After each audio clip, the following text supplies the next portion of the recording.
goes. Black and white, you see it on my flags and poles. I'm a Raider, baby, you ain't gotta ask to know. I'm a Raider, baby, you ain't gotta ask to know. I'm a Raider, baby, you ain't gotta ask to know. I'm a Raider, baby, you ain't gotta ask. What's good? What's good, y'all? How you doing today, Kush? Man, what's going on with you? What's going on? I'm doing great. It's Tuesday. You know what I'm saying? It's another day we on this ground walking around talking that shit. You know what I'm saying? That's right. So I'm feeling great, man. How about you, brother? Shit, I'm feeling good, feeling good, feeling good. I'm feeling kind of like in a Machiavelli mood today. Oh, you say a Machiavelli mood, you said, huh? In a Machiavelli mood today. What you think? Yeah, you know that documentary on Tupac is just now hitting too. So I think this is a good That's time right. to set a good ambiance, a good vibe. There Make you sure go. it's a shameless plug for it, you know. But since snowfall is over, give everybody a little something to watch. You know what I'm saying, to kind of break that monotony up in between the season start. Watch something about Tupac, learn something new. But yeah, we may learn something new today about our team. You never know. You know what I'm saying? Tupac vibes. Hey, hit me with that shit, bro. Let's go through and see what we got. Wild Yeah. Turkey, what's going on, Pimmy? All eyes on G. Where is Ja? Where Where is Ja? is Ja? Where is Ja? Holly, sis, what's going on? What's good? What's good? Who else we got in this thing? JB, how you doing today, sir? JB, what's good? What's cracking? Warren, what's good? Little Word. troublemaker, huh? Rafa, what's going on, player? Rafa, salute, Rocky Balboa. Dark. Warriors. Yes, sir. Yes, And you sir. already We know almost we there. got Pac vibes. Yep. Terrence, what's heading T? See. Yeah, I ain't no rain cloud until after the fucking draft. We're gonna see what happens. Then we're gonna see. Hey, I like to call it realism. You know what I'm saying? You just I appreciate you. That's what I call it. I just be trying like to not like get caught up in the all the shit that they want us to believe. You know what I'm saying? Like how they going? They always going like give us motherfucking RC Cola and try to tell us it's Coca-Cola, bro. That's not Coca-Cola, bro. That's put it RC this way. Cola. It's cola. The main way that I survived the 80s and 90s is by listening to people that have experienced things before me. You know what I'm saying? AKA my grandparents, my OGs, my aunties, my uncles. And they were like, hey, don't do that. That'll get you 5 to 10. Don't do that. That'll get you hooked. So I listen. You know what I'm saying? Because you just never know. Because people that experience something, they've been through these different things, it's the way that it go. You know what I'm saying? So we just here to give that good perspective of what we may have seen before from the team, how to react to it for the future. That's all it is. Hey, look. Terrence say he in the prove it business. Me too.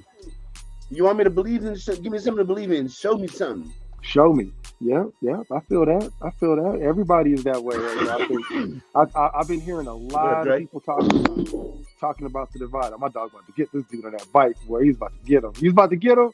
Come here, man. I'm proud of you, boy. He's about to tear somebody up. Yeah, man. Hey, what are we what, less than 2 days, less than 48 hours from Roger Goodell walking up on that podium. I think my whole draft has been turned on his head today. Motherfucking dirty Raider. Dirty, kiss my ass for that. I know. Hey, my whole draft has been turned upside down, bro. Fuck it. I'm still going with Jalen Carter, bro. I don't give a fuck. You don't pass on generational talent like that. The Patriots, they have, I mean, not necessarily the Patriots, because what I'm trying to say is this regime comes from the Patriots, and they have a track record in New England of taking players like our so-called problem players and like really motivating them, and you don't never hear a peep from them. It's not once, it's not twice, it's a lot of times. Right. I can't think of them all off the top of my head, but it's a lot of players they did that with.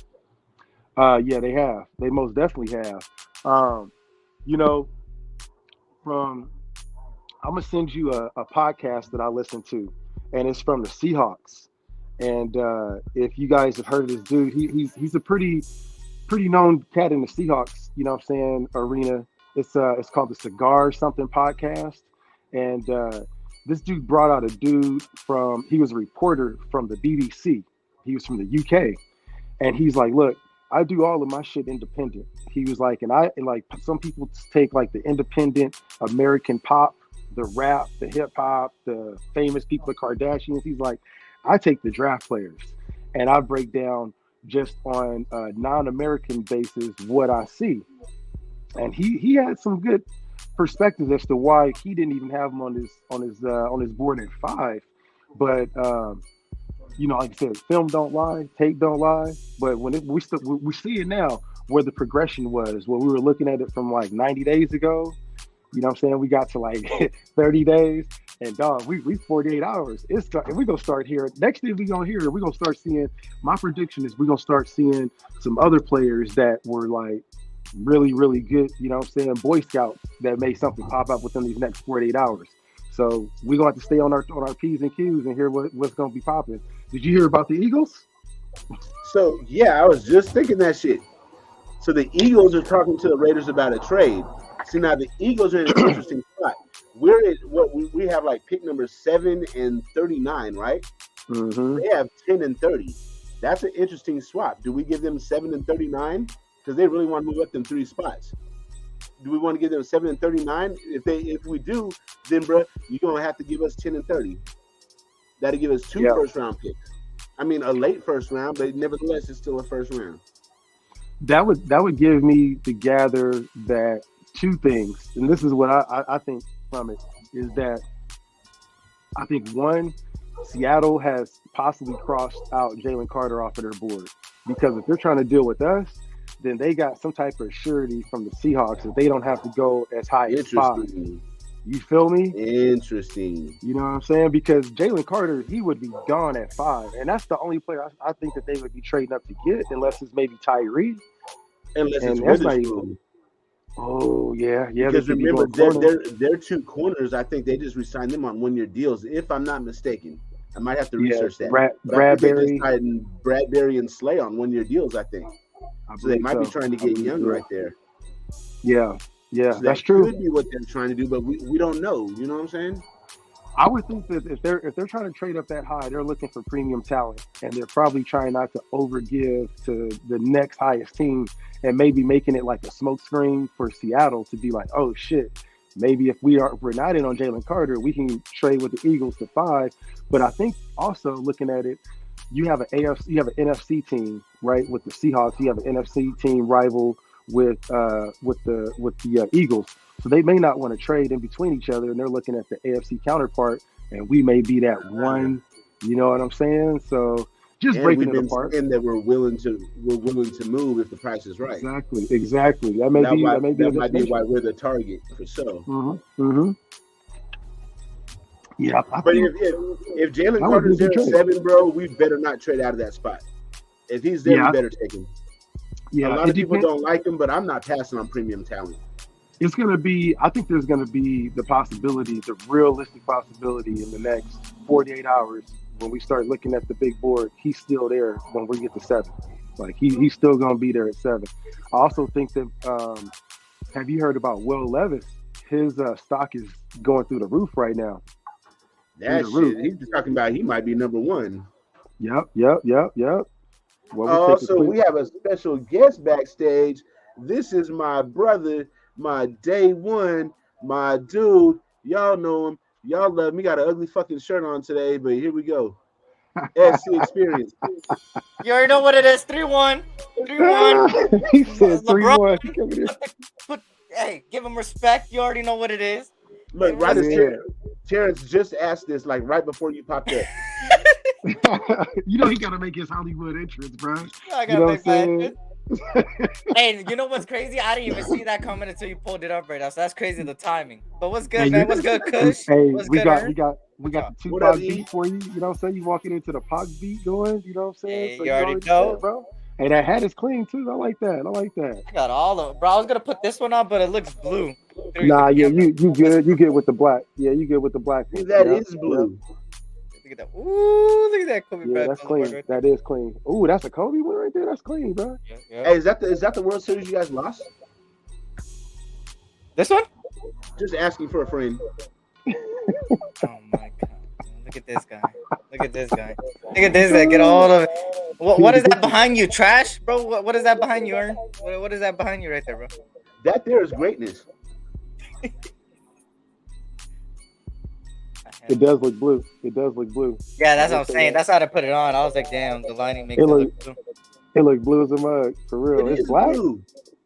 No, it's purple. This one's purple. The blue one's over there, but it just looks. Yeah, what that looks purple Dodgers hat for? That looks blue. Because I have something to match it, but you know. That's like me having a green Raiders hat. That don't mean no goddamn. What? Yo, you.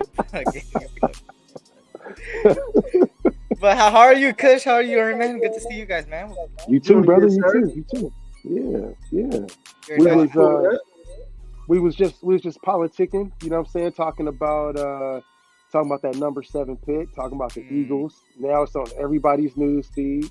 You know what I'm saying? The possibility of trading out of that number 7 pick and maybe getting some draft capital. But Jalen Carter is on the big smoke screen right now. But I don't know. What else is coming up on your feed right now? De'Aaron Fox plans to play in tomorrow's game. He's had a broken hand or whatever, and they said he was going to be out for the Sacramento Kings. It just came across the bottom of the screen on ESPN that he plans to play tomorrow. So, oh shit! Damn, hey, I like it. I like it. I want to see what a match. Oh, I have to get it though. Bro. Hey, something about me, bro. I make things look good, bro. All right. Hey, just rock it, bro. Just rock it. Fire, man. I got a lot of jackets for this winter, man. That's all I gotta say. I got a lot of clean jackets ready for the winter. You say you gonna be stunting on the ground. Hell yeah, bro. Winter is hella far away. What are you talking about? He said you gotta be ready. He said he ready for the winter. I'm ready, bro. My favorite time of the year is winter, bro. You know, you just went to Burlington Coat Factory right now and got all the winter coats on sale. Hell no, I've been having these, bro. Hey, he gonna have a hot boy winter. Hey, that's how it's gonna be, bro. Summer is only my birthday in summer, but besides that, bro, it's summer. Bro, you do your thing, bro. You enjoy yourself, man. You know what I'm saying? That's what it's there for, bro. For real. Had that winter time, you know what I'm saying? You got to get the boots to match it, though. You know what I'm saying? Now, you ain't got no excuses, man. Every shoe line got their own little all-condition gear. So you just match it up with the jacket, get your hat game going, and, man, you Gucci, bro. You good. Or you got websites where you can go and you can fucking match the shirts to your shoes. If you got like just about to say, purple and white Jordans, then you can go match your shirts color specific or whatever. Yep. Hey, or you can get the phone pockets. Oh yeah, the chat lit up in here. Man. Shout out to y'all. Not bad, y'all. Salute to everybody in the chat, man. Yeah, I haven't gone live again in a couple of days, but it's all right. We had to snag him. We had to snag him out of witness protection. We was like, hey man, where you at? Hey, I'm going live too, man. The draft days, bro, are gonna be a lot double lives every day. Double lives. Yeah. Get your rest, bro. Get your rest in now. Except for day one. I can't do day one. I'm only gonna have one live, not two. Depends on how it goes, man. Because it could be a long day if we end up trading and we got multiple picks in the first, or you know what I'm saying, whatever it may be. So I'm just working on my reactions. I'm just like, okay, how am I gonna react to all this shit? I've been in Buffalo Wild Wings before, and shout out to them because they have the most stoic and patient staff on draft day. They know. That's facts. I went there 1 year ago. You ain't joking about that, bro. You feel me? They see the hats and they're like, they come up to me when Clee got drafted by the Raiders. Man, they didn't even come to our table for like 45 minutes. They finally came by. They're like, you guys all right? Y'all need to take a shot. That's how it be on draft day, bro. I don't know what hits them, bro. But... Hey, what I know better to hit on motherfucking Thursday is this motherfucking draft pick. They better hit this shit out the park. Yeah. Yo, Eric, I got a question for you. If you're the Raiders front office and you're offered by the Eagles the number 10 pick and their number 30 pick in exchange for our number 7 pick and 39 pick. 10 30? You said 10 and 30, right? 10 and 30. We got 7 and 39. Well, first of all, Holly, that ain't even a question. It's Kobe all day. I'm sorry. But as far as the pick, it's so tough because I heard Kush say a little bit of it that Jalen Carter is like the main focus on why the Eagles even want to go up there, man. And that right there is kind of like, do you risk it all with the 7th pick and be like, Jalen Carter's for sure going to be a generational talent, and there's going to be no outside things happening, no inside things happening. He's going to focus on football and strictly get better? Or you'll be like, 2 first rounders. We could get a really good late first rounder. Plus, we'll still have our 2nd round. So practically, it'll be like back-to-back picks. And then you still have the 10th pick that I always said I love, the 10, 11, 12, 13, 14 range. I would pull the trigger, Eric, bro. You're giving up the 30. You're giving up the 7 and 39. You're moving and now you brought in the 39. You're moving up from your 2nd round pick to a late first rounder. That's what I'm saying. Oh, that's tough, then, bro. That's pretty much an even swap, but do you do it? I would swap the 2nd overall, the 2nd round pick that we got, and swap it for a 5th. Instead of giving him a 2nd and tried it. Been like, if you want this 7th pick so bad in Jalen Carter, take a 5th and take our 7, and we'll get your 10 and 30. If not, then screw you and we're taking Jalen Carter, bro. It's as simple as that. Okay, so the answer is probably going to be no then. Possibly no if it goes like that. Because at the end of the day, hey, we ain't the ones desperately being like, hey, Eagles, we want to trade away. It's Eagles coming to us saying, we want that pick because Jalen Carter is going to most likely be there. And if that's the case, then... Now, look at this scenario. What if Seattle takes Jalen Carter? Then do you still try to trade back? Then at that point, maybe. Because at that point, you could still get a really good player that you want. And most likely, we will go cornerback at that level. If Jalen Carter's not there, then you could get those cornerback at the 10th pick. And now, you not only would you go up from that 2nd to a higher 1st, but... you would get you'll still get your first player that you wanted on the board. You feel me? So it's a win-win, but I'm just not keen on taking a corner in the 1st round of this draft, bro. How many times are we taking corners that have been fucking duds? You have to have a pass rush to make your corner effective. What you guys think of Tyree? What y'all think of Tyree though? Wilson? He's burning up the fucking draft board. I know that shit. From Texas Tech, right? The defensive end? Yeah. I like him a lot, bro. I think he's the 2nd best defensive end besides Will Anderson, right behind Will Anderson. I like him a lot. He's somebody that you could get later on. Like, you trade back, you could get him. And at that point, bro, him underneath Chandler and underneath Max Crosby would be kind of... I think of him like... Think about it. Think about that for a second. Let's break that shit down because I thought about it during my walk this morning, and I was like, man, if we got a dude like Tyree, which the only negative about him right now is that he's 6'6", 270, and he uses his overmassing physical prowess, you know what I'm saying, ability, God-given talent, and doesn't use actual finesse, which is what Max had to learn over the first 2 years of his pro career. So I'm like, him and Chandler and Max, and if we sure up maybe like a D tackle not named Carter, get us a couple corners maybe in the late 3rd, 4th round, I would be happy with that draft. You know what I'm saying? I'd be real happy with that. Mm-hmm. So Tyree, you said is 6'7"? It's like 6'6", 6'6", 2. He's on the cheeseburger side of about 270. He's like 2 cheeseburgers up. He has the body build like Chandler Jones and long and like tall and lanky. Pretty much. He's still got like another frame. They say he got another like 10 pounds he can like gain into where he can play legit NFL D tackle and edge and whatever else you want him to play too, because he can stand up, he can put his hand in the dirt, but his only problem is that he plays bully ball. You know what I'm saying? He's up here and he just moves people out the way. You can't do that in the pros when you got, you know what I'm saying, cats that's the same size as you playing guard. You know what I'm saying? Left tackle, right tackle, just gonna move you out the way. So he's got to learn how to use his hands like Max did and use his length. That dude's got range, bro. And it sounds like, man, there's 2 dudes that the Raiders are considering like absolute can't miss draft picks. One of them's Will Anderson, and then the other one is this dude, Tyree.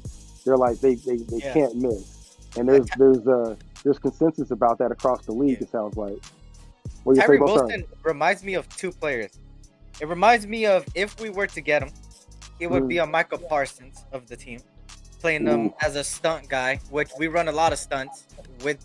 As you've seen, they sometimes have Max Crosby go through the middle, Chandler Jones be in the end, and you could utilize Tyree Wilson in that, and Ezekiel Ansah from the Lions. Those two guys are my comparisons for Tyree Wilson, and to be honest, I wouldn't be mad at it. Those three guys all over stunning, bro.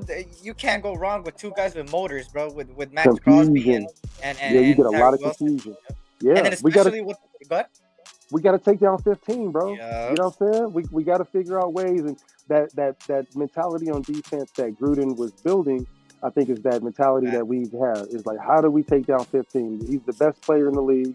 He's made it to Super Bowls. He's the MVP right now. We got to figure out weapons to just get him on the ground where he's not a threat. You know what I'm saying? And I like it, man. I really do. I like that possibility. I like those comparisons too. I think that if anything, that's where he's going to land at. You know what I'm saying? He's going to land around that Ansah type of material. But I mean, Will Anderson, if he drops, I don't think that he's going to end up dropping too much. But if he does drop, he may end up being a Raider too. So that's another one that we got to keep our eye on. There's so many different variations that I think will happen with it, where we may not even be there with the 7th. But if we're there, I think he's a lock at 3, though. I think Will Anderson is a lock going to Arizona. If they pass on him, there's some fucking buffoons. Go ahead, E. I was gonna say, bro. I was thinking about that too. I thought it was a locker, and I would always say that it's a lock, it's a lock, it's a lock. Yesterday night, for some reason, something hit me when I was going through film and stuff, and I was like, okay, there's always that one team in the top 5 that just screws everything over, and you're like, they went that route, and it's still a good player, but we didn't expect it to go that route. And it's the Cardinals, and you know who they could choose at that 3rd pick? Witherspoon at corner. The reason being is because they desperately need help in that secondary, especially that quarterback room.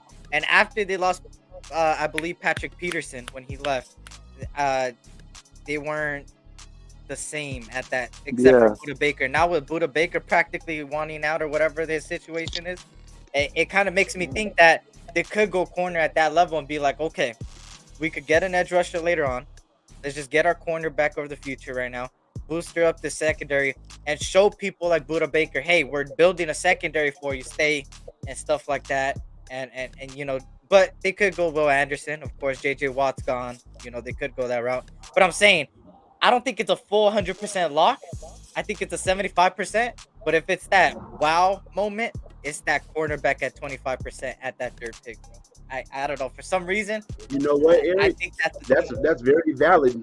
I'm looking at their fucking depth chart, and their corners, left cornerback is Rashad Fenton, right cornerback is Marco Wilson. Never heard of these guys. And the backups, I've never heard of them either. Burnt. They were dogs. Yeah. Man, you know what? I think Will Anderson is going to be a Texan. I think that him and that coach, you know what I'm saying? I think they going to hit it off. I wouldn't be surprised to see him get picked at number 2. I'm also hearing, you know what I'm saying, the shit, hey, you hear people talking about there's top 4 picks is going to be quarterbacks. They all taking quarterbacks. So I don't know. I think that there's did you hear about this too? We were talking about before you hopped on, Eric, about Levis just rising up the draft board. He's going up. He might be the number one corner off the board, bro. And just by its showing, and this gives me, I keep describing this moment as a Baker Mayfield moment, and a Sam Darnold moment, because if anybody remembers Sam Darnold and Baker Mayfield when they came out of college, everybody's comparison to them were like the next this, that, and third, the best players in the league. They were like, they have a strong arm, they're a big body quarterbacks that could take hits, and they could get out of the pocket. Those 3 made everybody be like, yup, we're locked into those 2 quarterbacks. And now, who else are they comparing the same way? Will Levis. Right. What do they talk about? What are the main 3 things they talk about? They don't talk about his accuracy. They talk about his big body ability, his ability to get out of the pocket, and what's the last one? Can take a hit.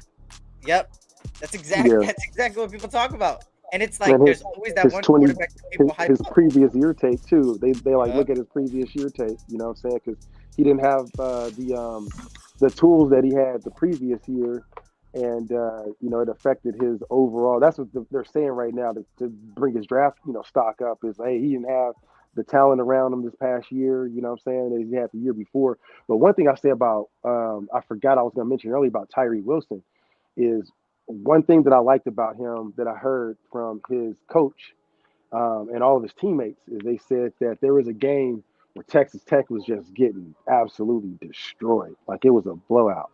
And the team, I forget the team they were playing, but they were getting ready to just go in there and just score on an easy score. And they had already pulled out their starters.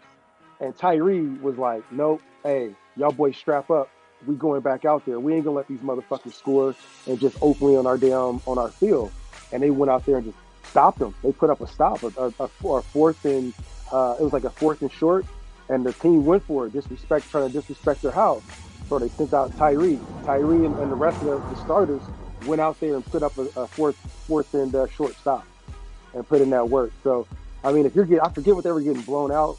You know what I'm saying? What the total was? There's 2 games I'm thinking of when you say that. I think it's either NC State or Baylor. Mm-hmm. And okay, I think it might have been Baylor. Might be Baylor. Yeah, because Baylor was a good team at a certain point. They have a lot of track stars, bro. Something about Baylor, they got track stars over there, but that play bro. Football. They call it the basketball on grass. You know what I'm saying? They're quick. That's what we're gonna see this year, apparently, because that's the type of offense that Jimmy comes from. Jimmy G used to run it. You know. Yeah. But, oh, go ahead. Okay. Yeah, I was just gonna say that. What you call it, man? That's basically, you know, where if you look at where dudes like Max Crosby, where you look at when he was a rookie, he broke his hand, he was like, take that shit up, just go back out there.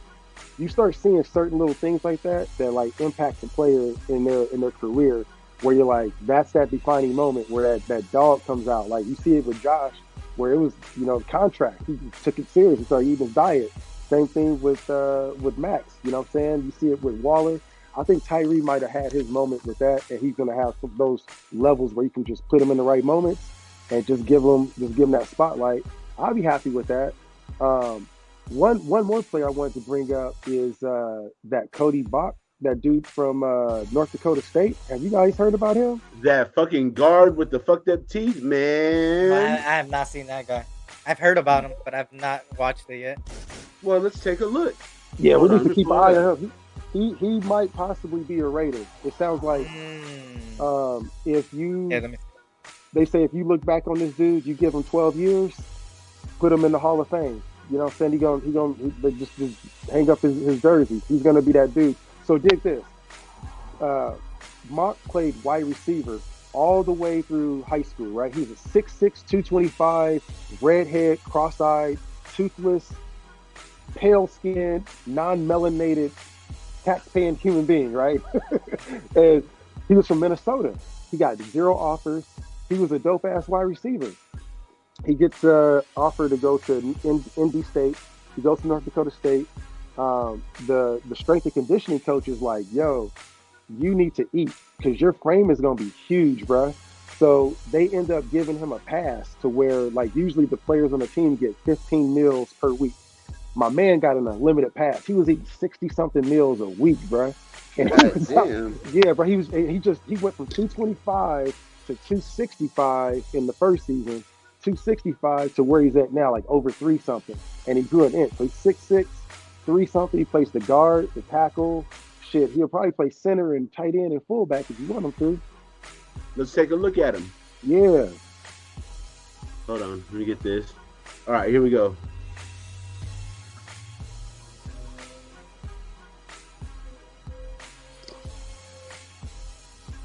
Mahler. That's him number 70 with the long hair. Yeah. They say he has comparisons to like a Richie Incognito. That's what we need, a nasty motherfucker. A nasty liver and onions eating motherfucker. Yeah, that's all he ate, bro. He was just sitting there eating. They say he just ate. They say he didn't play, so he was a project. So they said the only thing he could do is just keep on eating. So they said he was tearing up the whole place. They had like passes to go to the pizza restaurants every day. He was eating pizza and pasta, and just God was a dog. damn. Yeah, bro, I like him. I didn't know who he was until Hondo Carpenter put me on him and was like, "Hey, I'm wondering where can we get him at? What's his projection? They're talking about he may go as high as first, maybe second. So if he may be a target if we trade down, or we may end up picking him up second. Yeah, North Dakota State. Yep. They always recently have been good with offensive linemen. Last year, there was a guy from them, Cordovosan, that I talked about so many times. He ended up going with the Bengals starting. That's another guy that came from that college. I don't know what's up with them in offensive line, but they be good.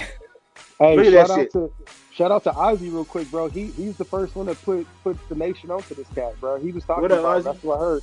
He said Richie Incognito, and you can see it on the tape, bro. And Circus, I don't think that he's that locker room presence like that, man. He's a real shy, quiet guy. But the staff, the weight and conditioning staff at North Dakota State they was like, hey, you should grow your hair out and just eat and just lift and just be angry. And he's out there, bro. He's really doing it, man. I'm really hoping that he becomes a Raider, though, for real. That's great. I have to look into that. He plays like a Raider. That's like how Raiders like traditionally played. Not what we've been seeing lately. I don't know what the fuck this is we've been seeing lately, bro. Yeah, it's the line. I'm sorry, bro. Eric, that you have to see this bullshit that you've been seeing your whole life. But then again, you know what I tell Eric all the time, right, Kush? No, what's up? See, the last time the Raiders went to the Super Bowl was 2002. Eric was born in 2002. Ever since he's been on this fucking planet, the Raiders ain't been shit. I was born in 2001 before the season started, so fuck you. Damn. I'm sorry, I was born in August. The season don't start till September, so I was a month before the season, and we made the Super Bowl that year. I was good luck. What good luck is being born in '76, the year we actually won the Super Bowl. Look, listen. All right, my bad. My parents made love in fucking the early 2000s. Right, it's not my fucking fault. All right. It was like Raiders. Shit. Hold on, give me a sec. I did a. You go for it. Nah, man. You know what though? I remember where I was at when the Raiders went to that Super Bowl, bro. I was in the fucking Army, dude. Like, damn, really? Yeah, I was in the Army, bro. Like, that's wild. I'll never forget that. I was like, man, we got this shit. We going to the Super Bowl. We cool. We about to tear it up. I felt the same way. I was like, bro, I was already thinking, like, when we going to have the parade, bro? You know what I'm saying? Where it's going to be at? What it's going to be like? Nigga, no parade. No, wasn't happening, man. That's just the way it was, though. It just made us better fans, more educated, because we wasn't spoiled, you know what I'm saying, and just didn't have championships given to us. We're gonna have to go out and go and get our kill, you know what I'm saying? Man. He said trade up for Carter. I don't think I'm in the business of trading up for Carter, because we have too many holes. We can't necessarily afford to sacrifice other holes. He is a generational talent, so I mean anything's possible. Yeah, I don't know. At this point, from just hearing the stuff that was going on, they released. I don't want to put too much bad information out, but man, I just did my research because I'm like, he has a good possibility of being a Raider. And man, I'm gonna send it to you, Ern, and I'm gonna send it to you, E. I'm gonna see what y'all think of the videos, man. Because the one thing I hate is bashing the motherfuckers that was in legal trouble over some bullshit that didn't involve my black ass. You know what I'm saying? Right. But man, that damn video, he you remember back in the day they had this word that we say, and I know you probably about the same era as me, Ern. They had this word called jawsing back in the Bay. They're like, man, why you jawsing? Stop jawsing. Why you bullshitting? Yeah, he was jawsing. He was jawsing for sure when he was talking to the cop. They brought out the sergeant, bro. The sergeant shook his hand and was like, hey man, how you doing? Like, how far were you from, the distance? My man had a brand new shirt on. They obviously had left the scene, and he was jawsing, bro. He was jawsing from what I saw. So I mean, I looked at it as like, I've been defending every single, honor as I possibly can. But seeing that, it was like I could see where a scout or whatever would have some type of feeling about it. But then you go pop on the tape, and then you go see all these other people that be just absolutely jawsing that's in the league, and they'll say some bullshit, and next thing you know, they got a bad mark on them, and they never had any bad marks in their life. So that's where I'm at with it. I just don't want to trade up and, you know what I'm saying, try and scoop them up and get no, you know what I'm saying, no draft capital out of our pocket to be able to gain them. We have a lot of holes to fill, bro. The whole fucking defense, damn near. The whole team, the whole squad. And then they're not even talking about. Go ahead. We got the pull up the damn. Don't make us pull up the damn roster again. Bro, they're not even talking about looking at a linebacker in the beginning either, and that's like the biggest fucking need is linebacker and defensive tackle. Let's talk about that. What you guys? Who if you had anybody who be taking that linebacker?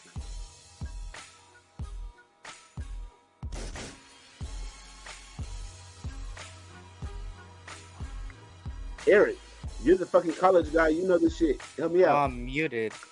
I was talking. What I was saying is that it depends in the first round pick on what direction we go. I mean, you know, if they end up going corner, then I think most likely a defensive lineman will go round 2, and then most likely a linebacker in round 3. Or I wouldn't doubt it if they end up going offensive lineman round 3 and then linebacker round 4, and swap that. Or I think we got, if I'm not mistaken, we got another third. No, it's like 1, 1, 1, 2, and 2, 3, and 3, 5. Yeah, we 1, have 4? an extra 3 from the Waddle trade. Okay. So let me make sure I got. That's a good call. Mm-hmm. Yeah, that's a good call. That was. We did get extra third. Okay, so yeah, we did have a third. So I would say it would go corner, defensive lineman, offensive lineman, linebacker, or defensive lineman, linebacker, corner, offensive lineman. Or it would go, which this would make me want to just throw my laptop and never come on YouTube ever again, is offensive lineman, then a corner or defensive lineman, and then going on and so on and so on. Hi, so, Queen Raiderette. How are you today? So it is so wonderful to see you. So it's one of those orders, to be honest. But I'm a big fan of Trenton Simpson, but he's going to be the first linebacker off the board. So that's a guy I want to know. Noah Sewell, he could fit this. Henry Toto could fit this. Ivan Pace Jr. could fit this. Dorian Williams, that I said weeks upon weeks ago, and I heard somebody started talking about and started getting the limelight. So he's another one from Tulane. I know what you're talking about. Hey, I see you, Kush. I see you. I was like, finally somebody's talking about him. About time, bro. How long I've been waiting all this time. I'm like, is somebody gonna say him? And I seen this boy Kush, and I was like, thank you. Thank you. Somebody, look, you. You know what's interesting on that shit too, dog? Is like right after that, another person made a full video about it too, and I was like, you know, I'm talking about. It's just one more, and then it goes on. I'm telling you, bro, that's how it goes. It same through Christian Gonzalez. I said him, somebody else did him, and then somebody else did him, and then it went all over. That's like, the way it goes. That's the way it goes, bro. You know I was like, thank God somebody else sees what I see, bro. I was getting tired of nobody seeing what I was seeing. I was like, bro, this was Lane, bro. I seen him firsthand when he kicked USC, bro. I mean, like, word. Like when they played a bowl game, it was something. It was something, bro. Bro, he got fast switch. He needs like one more year in just to see like in a these good groups. Yep. Yeah, hit him some weights and bro, because he used to be a wide receiver. He got all the fast switch muscle fibers you need, all the fast switch all day. I'll put him up against like a Kelsey. You know what I'm saying? He'll give Kelsey a hard day to catch the ball because he used to play on offense. He's offensive minded, so he's that dude that. You give him a couple years in the defensive system, he's going to be that guy that I wouldn't say that he can be able to, you know, pick up those schemes and pick him up to be that leader, but he's the dude that's going to be a green dot guy. Yeah, you know what I mean? And that's why I like him a lot. And shout out to Queen and shout out to everybody that's in here, man. But honestly, it's just like I don't know what route they're going, bro. Like we could sit here and predict, bro, but this regime is so unpredictable that we could end up not even having a first again. And then it's like, oh, damn. That's what, Like, hey, okay, that's why shit. I say First day. we got to work on our reactions now. We got to, because you don't want to be that. You remember that bro that was on there with the Cleve Farrell pick? He was like, Yeah. That was my face. I was like, what the fuck is this? bro, that was me. That was me at Buffalo Wild Wings, bro. I was like, what? I was at Buffalo Wild Wings for the Alex Leatherwood one. And no, my God, bro. Oh my God, you don't even understand. Man, They're dog. lucky I was not 21 at the time, bro. I didn't have no bottle near me, no nothing. Bro, I would have chucked that shit across the goddamn bro. I was so mad. I left. I literally left. I left Buffalo Wild, and I was in the middle of eating, bro. I'm not even joking. I had wings left. I barely even touched one. And the moment it happened, I left, bro. I said, fuck this, bro. I told my brother, hey, whatever, I'm getting the fuck out of here, bro. And if you need extra money, I'll give it to you and I'm out, bro. Like, bro, I'm not, it's crazy. I was in LA when this shit happened, bro. I watched the shit on the TV in the hotel room. As soon as we made our pick, I was like, man, fuck this. We hopped in the car and went out. We was gone. Bro, I'm telling you, bro, it's like these picks were just like, what the fuck are you doing? And then Damon Arnett and then this, that, and the third. I'm just like, this was me. This was me like this. You know that you know the memes where the little African dude be on the calculator and he'd be like, That was me. I was like, okay, let me see. Leatherwood, like we can make it work. Like I was trying my best. I was doing everything I could, bro. Everything I could to make sense of it, man. I went back to my house and I was like, okay, let me analyze this. Okay, you know what? He's got potential. Came over here 1 year. You know, he did not so good. I was like, all right, give him one more year. They gave him 1 more year. Kind of started a little progression, not much. And then they shipped him off. And I was like, all right, yeah. Well, there we go. There we go. Waste up another first round pick, another one. He will be a decent whatever in the league at some point. God bless him. But man, like the first round, like we had all of this talent that was just sitting there, just looking at us, bro. And I was like, oh, okay. Well, let me break this down. Yeah, that was my first reaction. Was like, okay, don't get upset. It's the Raider way, bro. That's what we do. The Raiders pulled the same thing they did with Alex Leatherwood. They went for the best player available in a certain position, not best player available of the whole draft. If they went best player available for the whole draft, it would have been a whole different guy. We would have had a good Christian Barmore. I forgot who was there at the time. Christian Barmore. Well, like Christian Barmore, other people, right? But instead, with Cleve Farrell, they were like, okay, Nick Bosa's off the board. He's the only one that fits our system. Who's the second best? Oh, Cleve, that's who we're choosing. Instead of best player available, like you're supposed to when your guy is off the board. But, you know, they just love something about Mike Mayock and them. They love the Alabama players. They love the Clemson players. They just love guys that won the national championship, which that's cool, you know, getting winners.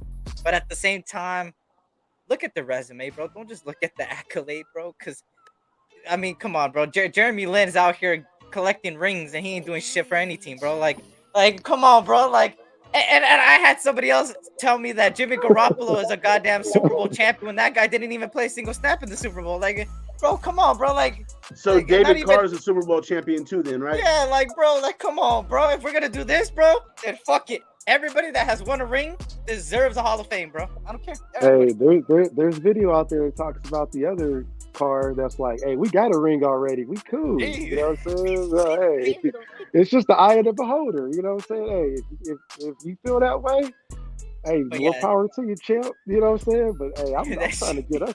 I'm trying to get us a real deal ring. You know what I mean? Like, I'm trying to get us a real one, man.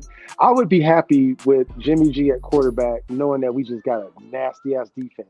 Yeah. You know what I'm saying? Just some murderers out there. You know what I'm saying? And I just don't see, unless we get some motherfuckers that, you know what I'm saying, that just come out right off the bat with just some attitude, aggression, education, enthusiasm, and energy. They're going to have to hit every single thing top notch at day one.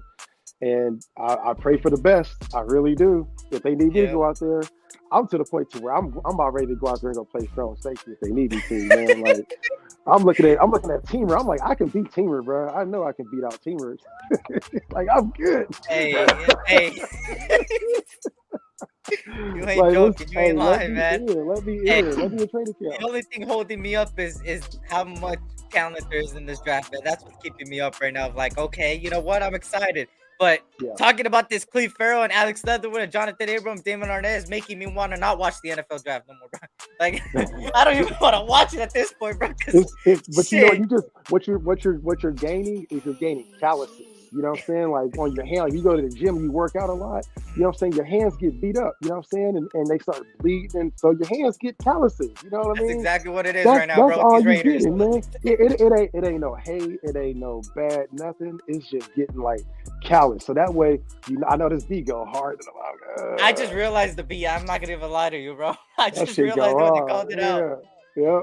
But man, you just gaining it like where when the draft comes, you can be able to finish your meal in peace, and you know that we got a shitty pick or a good pick. You know what I'm saying? It ain't gonna affect your whole day. There, and people be looking at you like, damn, that Raider cat over there, he hella cool. They just got a shitty ass pick, and he over there just chilling. You know what I'm saying? Eating his carrots and celery stick with his hot wings like nothing happened. So that's the type of fandom that I strive to be at, where I can still have, because I used to be to the point where I can't have a conversation. I'd be like, God, I don't know what these motherfuckers doing. You know what I'm saying? But that's where I strive to be at now. It's like, I want to go out this time and go to B-Dubs and not have a damn heart attack in the parking lot and have to go and smoke me a joint because I'm too damn stressed out. You know what I'm saying? Hey, I'm just, this is my favorite time of the year, man. Besides free agency is the NFL draft. Hell yeah. You know, I already have a lot of scenarios in my head, so I'm ready for whatever, but I still feel like that offensive player in my head, you know, Josh McDaniels being offensive head coach, just shows me like we could go offense first pick, bro. Like 7th pick, like dead ass, bro. Like I hate that I have that feeling. But that's a scenario. Let's put it better get fucking premium talent on defense and stop fucking bullshitting. Perfect scenario. Where you at? What's your first thought? Where you like that film that's in your head on Thursday? What does it look like to you? What does it look like to you, SC? Like on Thursday, like if I were to wake up and it's draft day or whatever. Yeah, who we up there? Who we grabbing? How it's gonna look? What's your perfect scenario in your head? How you feel it? Okay, perfect scenario. Okay, bet. My perfect scenario is this, and I have 3 perfect scenarios actually, but I'm gonna go with the number one. So, draft started. There's talks about trades amongst a lot of first round players, top 5 picks, right? I would say either 2 things happen, right? Either somebody trades up into the top 5, that is not us, and picks up a player we want, like maybe Jalen Carter, or maybe they go after somebody else, right? Maybe a quarterback, maybe a CJ Stroud, maybe a Bryce Young goes early, both of them. And all them rumors about Will Levis is gone, right? What I could see happening in a perfect world for me is Jalen Carter falls to us, and we have everything in our favor. We have teams calling us, hey, Jalen Carter's not going to fall past this. Can we get somebody? Please.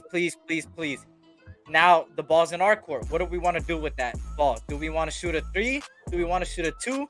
Or we're going to call a timeout and just rethink it and go back and be like, all right, we're picking Jalen Carter. What I think a perfect scenario would be is go for 3 and finesse the shit out of whatever team wants Jalen Carter. Because at the end of the day, if there's something I've seen with all these picks is how Carolina went up, you've seen how much they gave up Chicago. Then you went up with Aaron Rodgers, how much they give up for him. And they don't even know if he's going to play them 65%. Then you see all these teams trade for so much. So I feel like we could do that with whatever team, like the Eagles, because they have 2 first-rounders. And I think we could pull off 2 first-rounders, a 3rd, and we give them a 5th and 1st. And we will get our player of our choice that we wanted in the 7th pick at the 10th pick. And then on top of that, we'll have a 30th pick that we could pick. Still have our 2nd pick, and we're good. We got 4 prime players, really good players, 2 first-rounders that are going to be talented players. That's perfect scenario. Realistically, that ain't going to happen because this is Josh McDaniels and Dave Ziegler we're talking about. They're going to go in a route of, okay, you know what? We're just going to go with the best player on the board. And Jalen Carter might be it. And if Jalen Carter's gone, then they might pull the trigger on CJ Stroud if CJ Stroud's there. If not, Peter Skronsky or fucking the guy from Ohio State, bro. The tackle. I mean, those are the 3 realistic scenarios that they could go, bro. Witherspoon too. Bro, I gotta give you your roses, bro. Like that was your first scenario, my man. God Dang, that was Yeah, complicated. that you bro. said perfect scenario. That's a perfect world. Bro, salute to you, bro. Your head, I mean, I can see that. That's why you had to take your break because you had to contemplate all of that shit. How that's gonna break down, bro. That's deep, God damn. Hey, because I'm telling you, bro, teams are not gonna trade up and think they're not gonna get more than one thing in return, bro. No. That was good, bro. I ain't gonna lie. That was well said, sir. Well fucking said, man. I'm a nerd when it comes to this draft shit, bro. I was just gonna say, give me Jalen Carter, Tyree Wilson, motherfucking Cody Mock, nigga, motherfucking Drew Sanders, any combination. I would try to finesse the team before I do that, bro. If I could finesse the team, fuck it. I want premium talent, Eric. I don't want to fall back. You could still get premium talent at number 10, bro. You don't think so? I want premium, like elite, bro. Not first round. Like I want elite. There's 5. How many elite players do you think is in this draft? If you were to give a number, that's including any position. See, but my elite is different because I'm not even counting corners. Because to me, corners are all the way out. I do not want a corner. I'm completely out on a corner right here. Now go with quarterbacks. How many elite quarterbacks are in this draft to you? So what I wanted to talk about earlier, but I couldn't really find a spot to jump in without being rude. Oh no, go ahead. One thing I was looking at on the game film, Will Levis, when he throws the ball, it looks like he's really throwing the ball, like a normal throwing motion. Everybody's down on Anthony Richardson, but when this motherfucker throws the ball, it looks like a lightning rod shooting out of his fucking hand. You see how effortlessly this ball jumps out of his hand? This shit is crazy. My only thing is I just don't want to end up with another fucking Jamarcus Russell. I was thinking where it looks like a lightning rod shooting out of his hand, but you don't have nothing else. That's it. So I don't know. Anthony Richardson might be a really good pick, and to me, quarterback is not all the way out of the realm of possibility, bro. Because they're with Jimmy G. Josh McDaniels has his career basically on the line with this season, damn near. And you're betting on Jimmy G, a fucking 85% of the time injured quarterback. They got to have another backup plan in place. It just might be to take a quarterback, and if not, maybe they're falling back on Hendon Hooker or maybe the Tanner cat from motherfucking Stanford. I don't know what they doing, but I know we cannot go into the damn season depending on Jimmy G. So I know quarterback is a strong possibility. I'm taking Jalen Carter. I'm taking Tyree Wilson. After that, some kind of way finagle and get I like Drew Sanders a lot at middle linebacker because that's what we need. We need defensive tackle, middle linebacker, and maybe offensive line. That's why I say Cody Mock too. But those are the two positions I'm looking at. I'm not even looking at a corner. Okay. And I'm thinking if you can get a pass rush going, then that'll make Trayvon Merrick look even better too. That's just my thoughts. It's unique. It's unique how I'm gonna be paying close attention to that top 5 pick, bro. All top 5 picks, everywhere from Carolina to Seattle, and including the Lions. And if there's one team that might go, there might be 2 edges off the board in the top 5. I mean, I think the Lions is a team that could utilize the defensive end, and Texans, like Kush said earlier, is a possibility too. And at that point, you would have Will Anderson, Tyree Wilson both off the board. You'll have Bryce Young practically off the board. Most likely, Will Levis just screams Colts to me. I don't know why. He does. And what left Seattle with the toss up on what they're gonna do? Are they gonna pull the trigger on a quarterback and be like, fuck it? Oh wait, they just give Geno. My bad. Backtrack. Do we want to give offensive line help to Geno, or you go on the defense out of the ball and be like, hey, let me pull the trigger on Jalen Carter? And that's the 2 teams I'm paying attention to, is the Texans and Seattle. And actually 3 teams, the Cardinals, because those are 3 teams that can change everything. Jalen Carter screams Pete Carroll, bro. I'm telling you, that's what I'm saying, bro. That's a Pete Carroll pick, it's bro. It's just like, man, that's how you build a defense. And Pete Carroll's thing is defense, bro. And he's building a defense, bro. He just got one of the best rookie corners last year. And Tariq Woolen, a 6'4" speedster that I talked about so many times. They're going Jalen Carter, bro.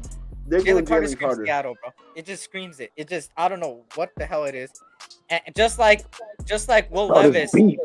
Yeah, no, let me go hard, bro. I'm trying not to rap what I'm saying in my head, bro. I'm gonna change it after this one because I don't want to play I it might out. end up getting on the beat.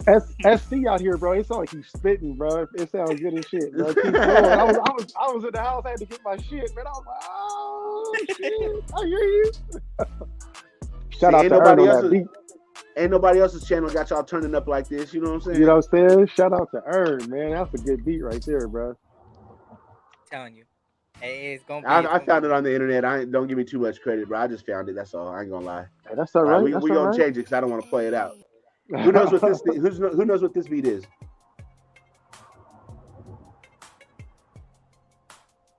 That's like GTA. Tetris at first.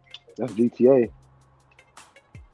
That's Officer Tenpenny's theme from Grand Theft Auto. Whenever he comes on, this is the song that plays.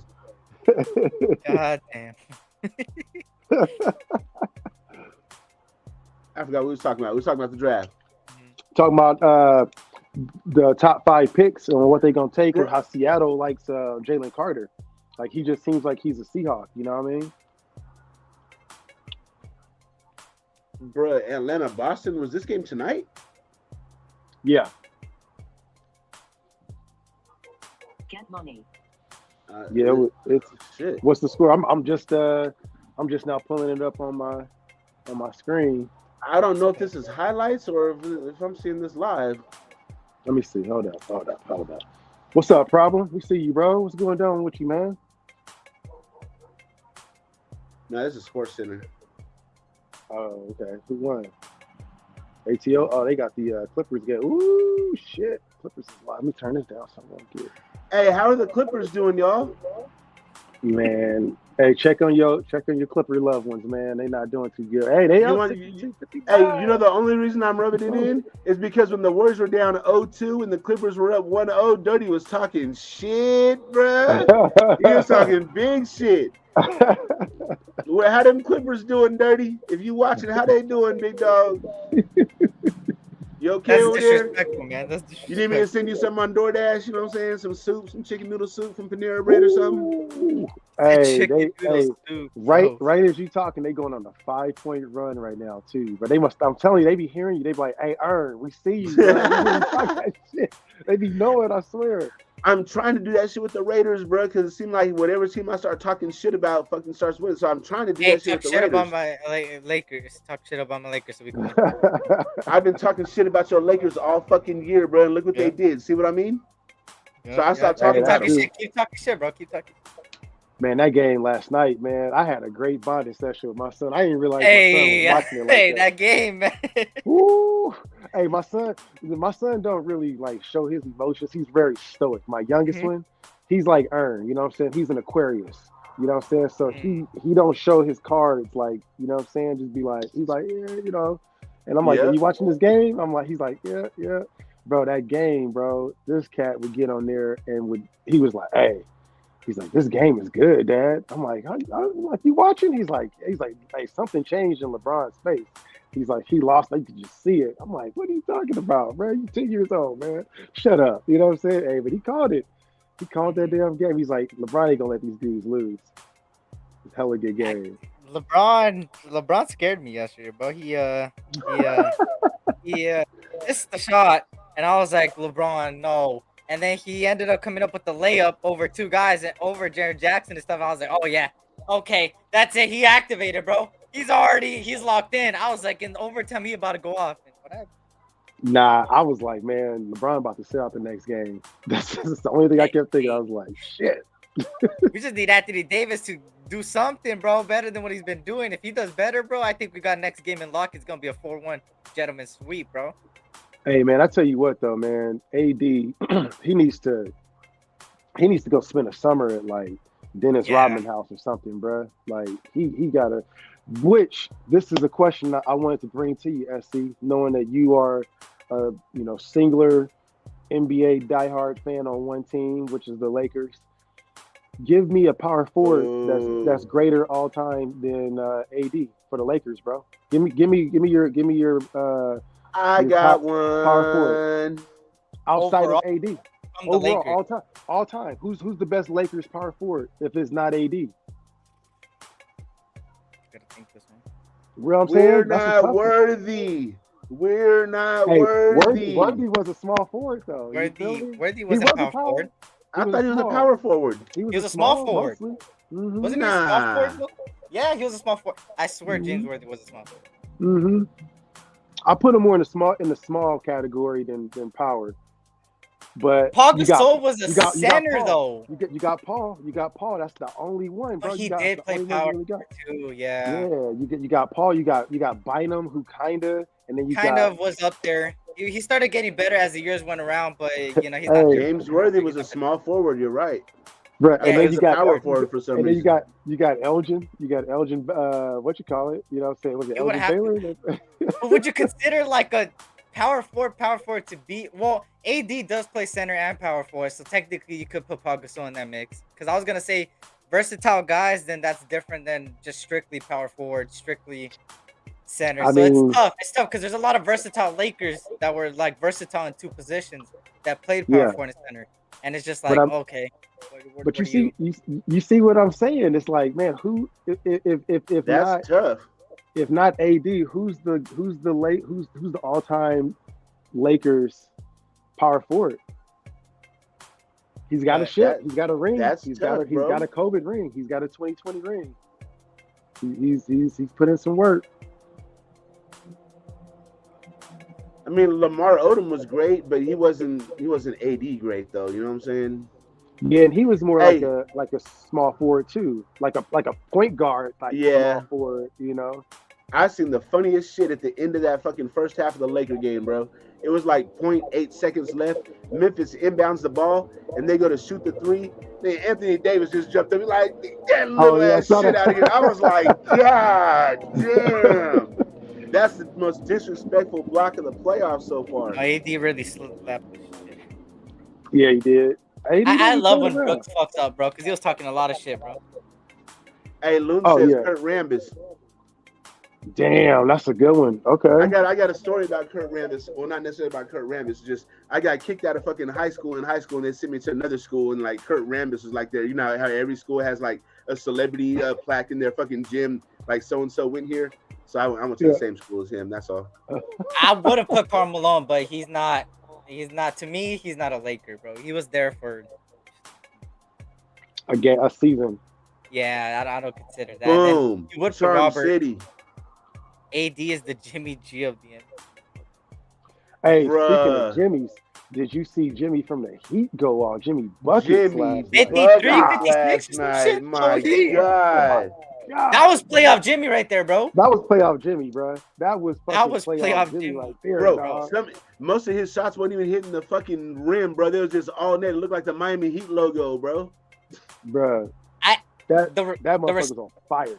Facts.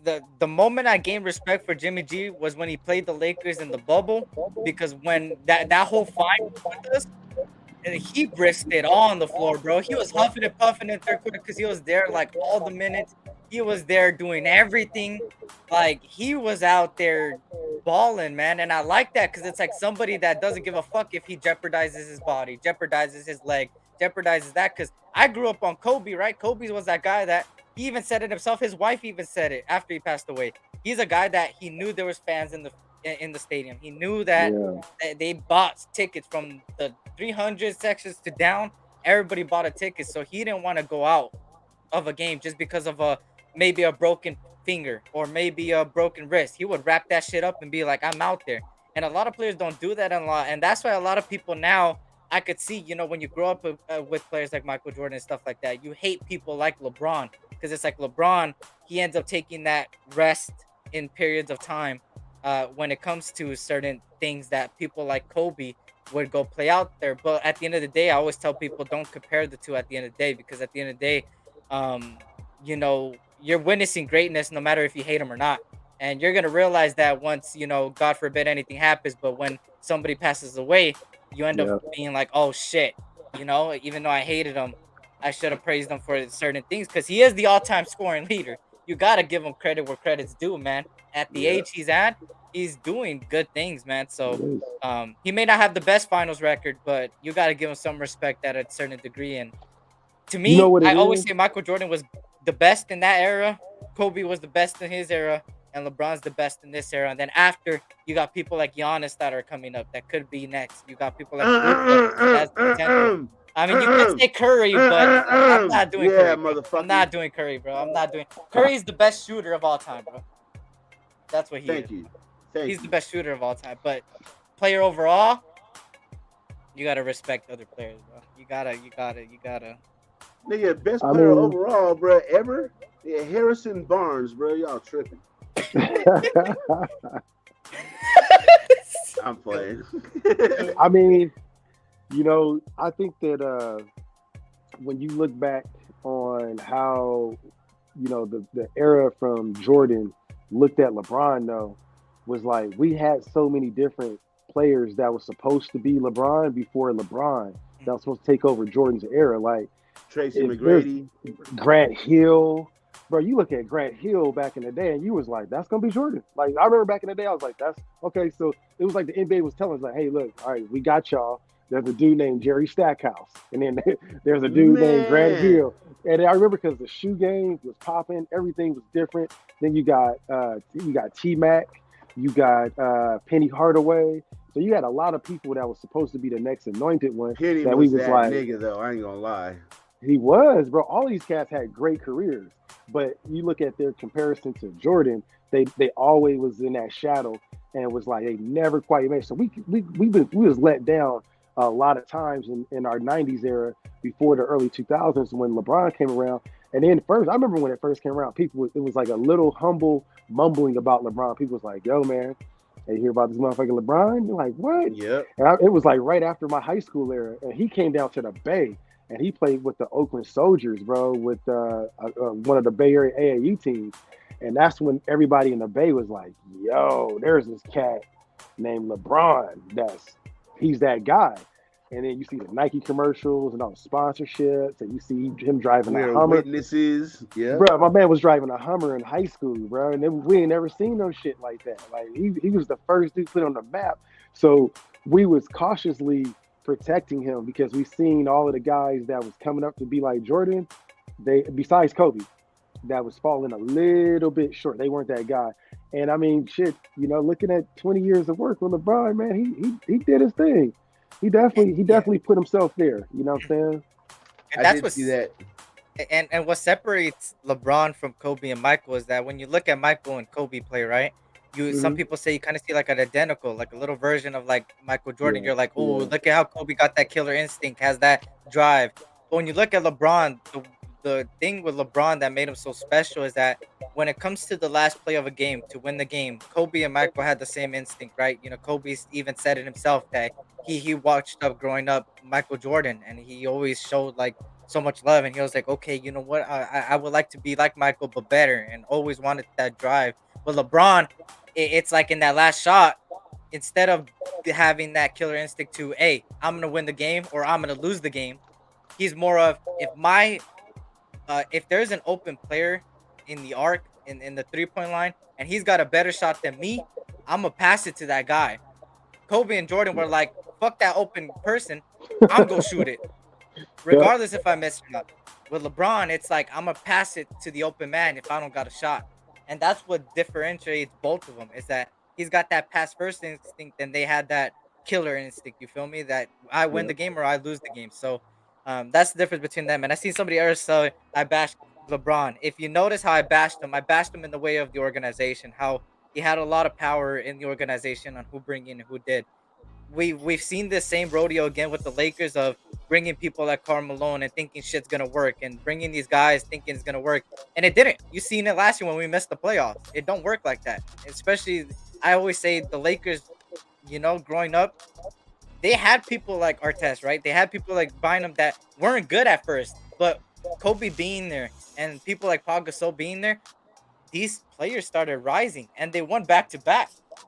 And that's how I would love how the Lakers have been doing it for a while, since before I was born even thought of. Like, and that's why I was so mad at LeBron last year, is because you bring so many players thinking it's gonna work, and it don't work like that in LA, man. Everybody calls it the LA is the selling city. We bring superstars, but at the end of the day, when you really look at the Lakers' history, it don't work. It don't work, bro. What do you mean? it don't really work, bro. The last time it happened was the Karl Malone bring in. What happened then? Like, it didn't work. You guys went out and got Shaq. You guys didn't draft Shaq. Well, when we You got didn't draft Shaq, Kobe I mean, either.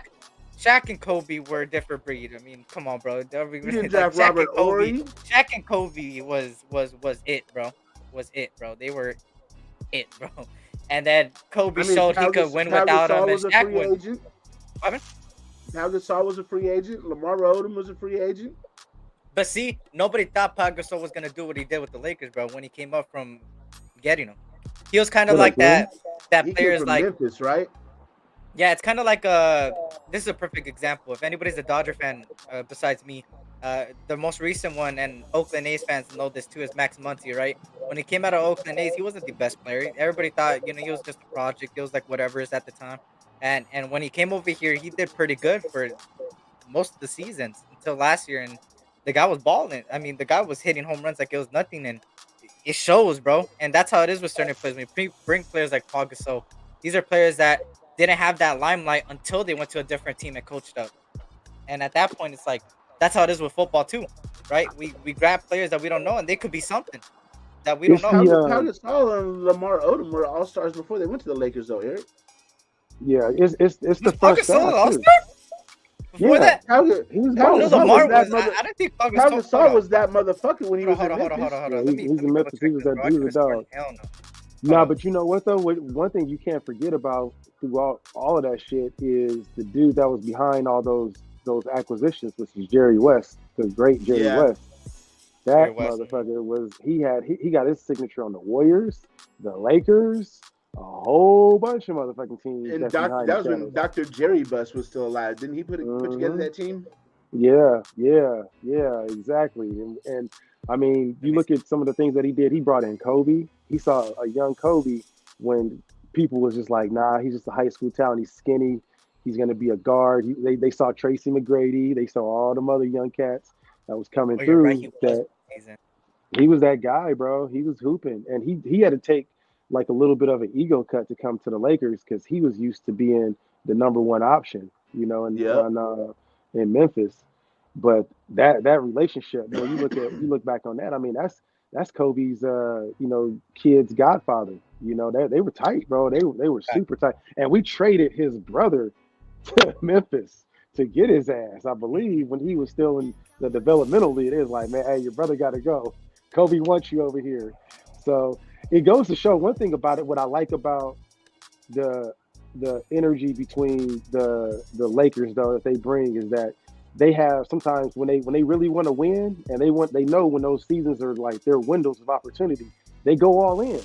And that's what I love to see in sports. I love to see a team that's going to go all in and get the talent that they need and make a championship. And if it don't work, it don't work. They're willing to fall on their face. But super teams anymore, I wonder if this is the era. We had the era of like the big three, the big four, the big five. What do we see from the playoffs right now from the NBA perspective? Are we seeing teams that are still in that big three, big four era, or just more something different now? What are we seeing right now? I'm seeing big threes all over the place. Look at all the teams that are like high seeds. Look at fucking Philadelphia got a big three, but Philadelphia created their big three. I don't think that except for James Harden. I mean, Tyrese Maxey and Joel Embiid are homegrown talent. You know what I mean? The Bucks have a big three, but I think they're all homegrown talent too, except for Drew. I don't know. Where did Drew Holiday come from, Eric? Pelicans. Yeah. Yeah, New Orleans, right? Yeah. Okay. Yeah. I mean, you don't really see too many big threes that are homegrown talent. I mean, in Memphis, you do Jaren Jackson and John Morant and you know what I mean? But you don't see a whole lot anymore. It's a lot of free agency moves. Now they're gonna make the trade. You look at like the last, era was that Boston era. You know what I'm saying? Where they got Ray Allen, Kevin Garnett, and then they had one player that was already just homegrown with Paul Pierce. They just added on to that max, that max deal. Added two Hall of Famers and was going on that ride. The Warriors is the only homegrown talent. Like you really look on it, the Warriors have a legit big three that was homegrown. They didn't sign them or trade them from some other place that's been on the run like this. I know you gonna say that. Fuck I the know. Warriors, man. Like I said, Hey, but I retract my Pau Gasol statement. Wait, What hold are on the before guys you go. right there? Hold on. What are the guys right there? Hey, both of them. Hold up. Hey, look. I retract my Pau I would be Gasol mad statement, too. but at the same time, I don't because Pau Gasol was a one-time All-Star with Memphis for 6 seasons. He was a 3-time All-Star with the Lakers at 6 seasons. So you can see the growth. What I meant was the growth. So technically, I was right and Of wrong. course he grew. He was in his That's fucking it. prime. Eric. Bro, What he the was hell? not in his prime. He didn't get All-Star the last season with Memphis. He got it the season before it was his last season in Memphis. So fuck you. Bro, it could have been an injury. You don't know that. You don't know. Man, I forgot about that squad. God. Damn, Eric, you Spurs weren't team. even born then. Stop I it. was born then. That's when I was watching basketball. Hands down the 2013-2014 Spurs. Hey, they had Kawhi coming off the bench, no? Was that He team? said name 5 players from the Warriors from 1990. Let's go. Tim Hardaway, Chris Mullin, Mitch Richmond, Chris Webber, Spreewell, Non-champion. Tyrone Hill, Tom Chris Gatling, Gugliola, Tom Gugliotta, Mullins, of course. Chris Mullins. And then we drafted what was it? Joe Smith. Yeah, Joe Smith. Chris Webber. Stop that got playing traded. with me. God damn it. Webber got traded. Anthony Hardaway, if you want to be real, he got traded in 5 minutes. I already tested her in last year on that question because a lot of Warrior fans can't name anything. They didn't even half the Warrior fans I talked to don't even know who the point guard was before Curry. I'm like Monte Ellis. Come on, Monte, bro. And then Baron Davis before him. Baron Davis was that motherfucker. Baron Davis. Hey, he was UCLA's finest, dog. Baron Davis. He was Fuck hooping, UCLA, bro. but he was something, bro. He was I something. know. I'm an SC guy. And that's what hurts, bro. When these my favorite college players, bro, go to a team and they just, bro, like you gotta give them credit, bro. Have you seen, bro? Now though, Baron Davis is rocking a Jerry curl. I hate to say it. I hate to see it, bro. I hate to see it. He's rocking a straight up Jerry curl, dog. It's wild. His favorite player is Bobby Sura. Oh my goodness. Shit, I think when we had Bobby Sura, bro, I was like, I've always been a Warriors fan, but like with basketball, I've always had like, a second favorite team because the Warriors are kind of trash. I'm not gonna lie. So I would back pull, in the day, other teams because of certain players. So like I liked it Orlando a lot because of Shaq, and then when Shaq went to LA, then I liked the Lakers a lot. And then when he went to Miami, and that's why I still like Miami to this day, is because I was like, shit. I followed Shaq to Miami, and then I was like, these colors are dope. This city is dope. Everything about the Miami Heat is dope. So that's like my official second favorite team. And now I'm officially adopting the Sacramento Kings after the season is over as my third favorite team because like they have my respect. This fucking team plays with fucking heart, but I'm not finna jump on their bandwagon. Okay. Ain't no way you just said that, bro. What? That's like me saying right my second favorite team is the Grizzlies now because they play so good. What the fuck? Come on, bro. E&K Show. All you can do is respect what you see, Eric. I don't care if they're our opponent or not. That fucking team plays with a heart, bro. Damn. You know what? I can't bash you because that's how some people are. I know Dirty's like that with the Lakers too. Like even though when the Clippers and Lakers play, he'll shit talk the Lakers, but he's an LA guy, so the LA. He reps both LA teams. That's what he says. He reps both LA teams. So I'm like, all right. I can keep it real. You know what I'm saying? The Angels, the fucking Anaheim Ducks, the goddamn, they could sit their asses away, bro. The only ones I can't fuck with is the 49ers and the Giants, bro. I just can't do it because their fans are so fucking arrogant and I live in their fucking geographical region. Oh, come on, bro. That's ironic with you Warrior fans, bro. Warrior fans are Giants fans, bro. Come on, bro. We already know this, bro. You guys are like mirrors. The Warrior fans from 2015 and on are. They are. It's like a mirror here and a mirror here. Hold on. You do know that the Warriors and the A's and the Raiders all played at the same address for like years, right? I did know that. I did that. But still, recently. You have been to the Coliseum before, right? Because we know recently. I'm talking about recently. It's like this, right? Wait, do you see Pinocchio? Hey, I know that don't apply to me. We see it, Eric. We don't need a better look. I've always been a Warriors fan with the Pinocchio lows because they'd be lying. Eric, your sound's cutting out. That sloss and swap me shit. Shut up. Is it cutting out still? Yeah. Is it really? Nah, he's What? fucking We with you, can't hear dog. Oh my god, look at this guy. Look at this guy. Look at this guy. Get a load of this guy. He's like, what? What? Is it out? Is it out? You can't take his swing, man. Come This on, man. motherfucker. What's the score here? We got 66-71. Clip Show got a. Hey, they still in there. They still in with the fight, bro. They playing in Phoenix too, and they got the 5-point lead with 10 minutes left in the third. With their fucking back against the wall, they better fucking play. You know who's a good coach who I think is gonna be the next one that's gonna be stepping up is Monty Williams, man. If you remember his story, man, I think he lost his wife to something like an aggressive form of cancer or something like that, or something happened to her a couple years back, man. And so like now all he do is just talk hoop. Like he's gonna be one of them coaches gonna be around a long time, I think. I want to root for him, but I can't root for fucking Chris Paul. I can't stand that motherfucker, bro. I see. But I want to root for the coach though. Yeah. CP3 is a different type of dude, man. If he was a Laker, I would have been rooting for him 100%. But something about his game, I don't know. It just seemed like he just seemed like he talked a lot of shit. Like he seemed like a real nice dude, but at the end of the day, like, he'll be talking some shit to you. Like what? Like where'd that come from? You know what it reminds me of? He reminds me of a preacher's son, where like they can. Oh, I didn't do anything, and then you beat your ass. That's Chris Paul. Yeah, I know exactly what he's talking about. They be out there smoking weed in the parking lot. Hey, drinking a little bit. Hey, motherfucker, don't tell my dad. Right. That's Chris Paul. That is CP3. That is. That's how I feel. But I think I see him. He seems like a real nice dude. He's marketable, but like he's that dude. You just go on a ride with him, man. You may have a couple warrants and shit. He get pulled over. You're like, man, Chris, you got warrants? Yeah, man. Hey. That's fucking Wayne Brady from fucking the Chappelle Show. Remember that shit? He's the Wayne Brady skit. Oh, you thought it was sweet, huh? Yeah. Oh, we a little short here, ladies. Yeah. Oh man, that's facts, bro. That's facts. Let's see what's going on the big board with the Raiders. Any new news feed popped up? I'll be checking. This is the time of year where it's time to start checking like crazy. It's gonna be something popping. Yeah, facts. You know what I'm saying? Something's gonna go down. It's just the vibes is out there. Something's going down.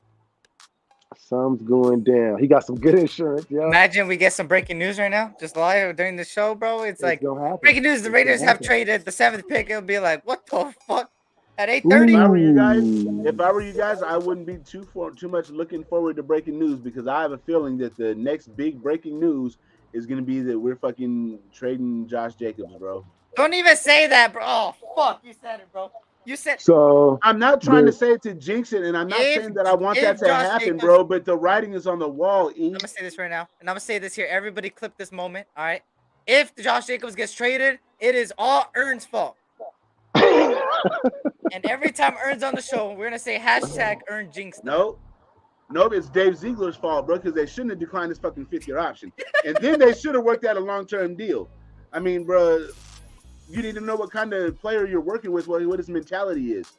He doesn't come from money. He wants financial stability for his family, bro. Fuck these 1-year deals. No, that's crazy that they haven't. That's crazy that they haven't given him a deal, bro. I would have thought before draft, bro, but it don't look like it, bro.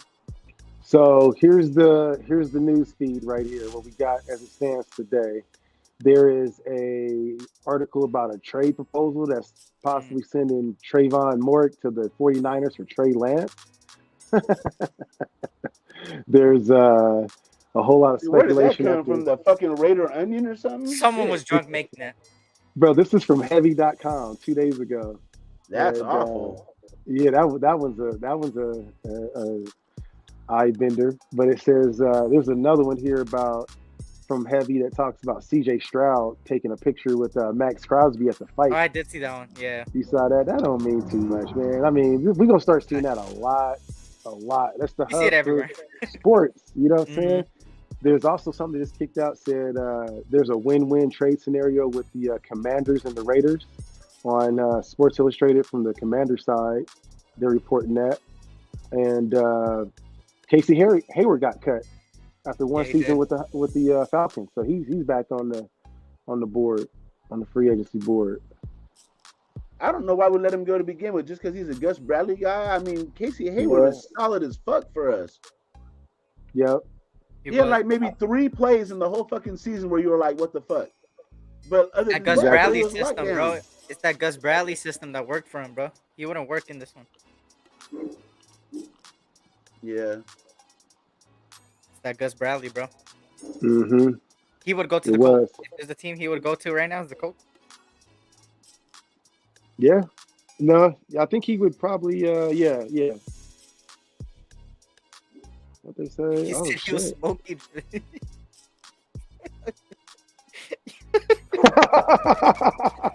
Yo, I don't know who typed it, bro. I don't know who typed the article, bro, but hey, power to you, bro. It got clicks. It got clicks. Hey, he didn't get my click. He didn't get my click. I wasn't even gonna open that bullshit. I was like, no. Yo, hey, it worked. It worked. It got all of us. Yeah, man. Yeah, he was like, what kind of bullshit can I write today? Who hasn't talked about in a while? Trayvon Morgan. I'm gonna get his ass today. I think Tyree Wilson is the most likely candidate for that number 7 pick, honestly. Yeah, I agree with you. I think he's gonna be a Raider.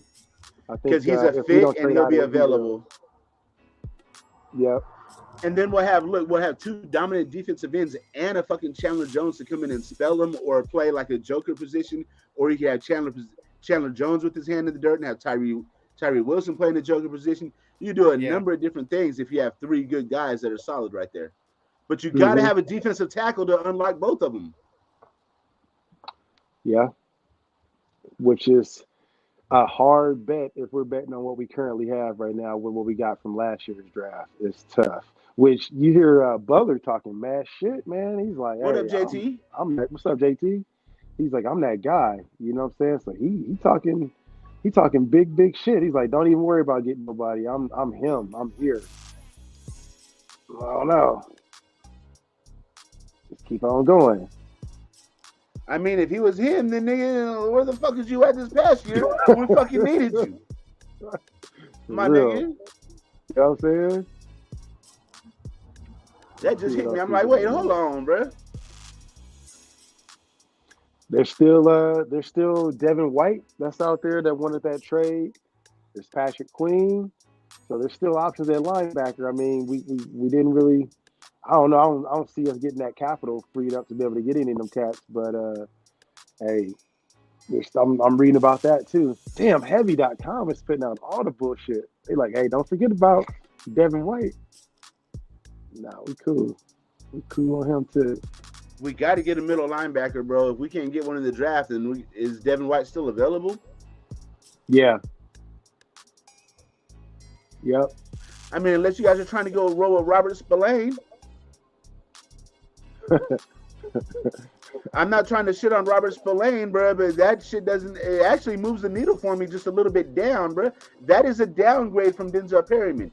And I don't give a damn what anybody says, bro. I'll challenge anybody on that shit. That's a downgrade.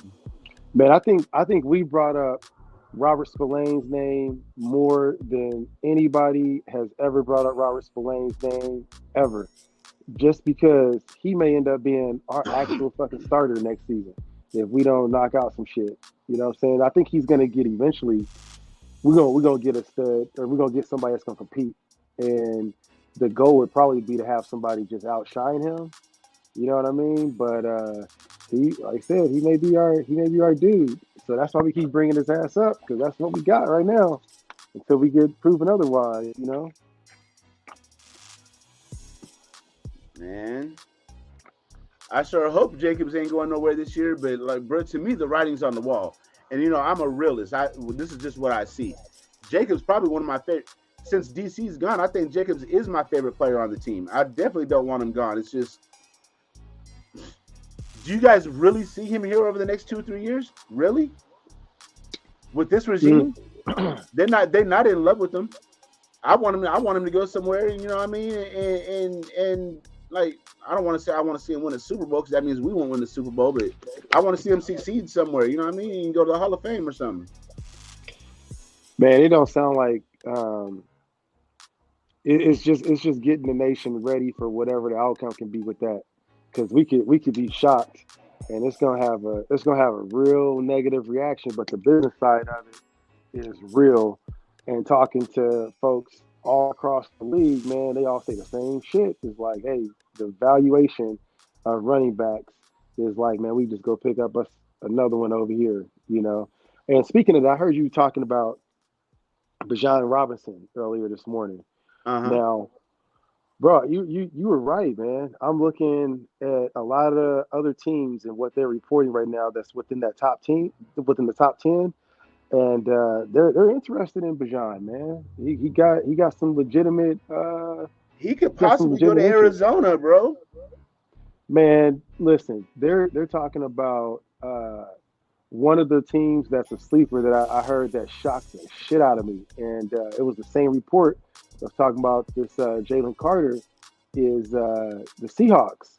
They were talking about maybe getting some trade draft capital to be able to not use him with the 5th if he's there at the 20th, or trading up to be able to go grab him, because they were worried about what happened with Kenneth Walker III. When he went down, their whole offense changed. They went to shit. And it was against us. Thank God Kenneth Walker was destroying us for a minute. He went down. Their running game wasn't the same. So with that being said, I think that's what they're looking at. They're really more interested in getting some extra talent to be able to support Geno. They know they got everything else they need around them. A quarterback is another one that they're looking at. But Bijan is one of those guys that could possibly be a sleeper that we'll see his name called really, really high. Also, you talking about the Eagles. The Eagles could be a trade destination for him where he could get drafted either where they're at now or they trade up to go get him. But you look at the tape on that cat, my God. I like him, man. I like him a lot. You think he could possibly go to Houston? But they got Dameon Pierce, don't they? Yeah. He played good. He played against us one time, and he wrecked us pretty damn good. But well, where's another possibility? You think? You know what? I'm gonna call it now. I'm not calling it, but I'm predicting this. I think the Tennessee Titans are gonna fuck around and dump Derrick Henry on draft day, bro. Yeah, I heard something starting to get some smoke to it. To answer that previous question, I think Bijan I think he's gonna go to the Chargers. Oh, they let go of Eckler and pick up a dynamic ass player like that. That's a problem. Yeah, and that's kind of what they have to do because our division just keeps getting better, bro. And that they haven't really done anything to get better. I could really see that, Kush. Yep. That would be scary if they picked up the 3 players I don't want to see them pick up. And this is another thing about Jalen Carter. Did you know on his pro day when they were bringing him through all those drills, where they talked about how he was out of shape and he couldn't finish? Did you know the person that put on the pro day was the offensive line coach or one of the assistant coaches for the Kansas City Chiefs? And this motherfucker got drunk in his senior year of college and drove through a fast food restaurant and got drafted. Yeah, bro. TikTok is a motherfucker. I was like, wait, what? I had to look it up. They're like, one of those videos like, did you know that this person? I'm like, huh. So he put on that whole show.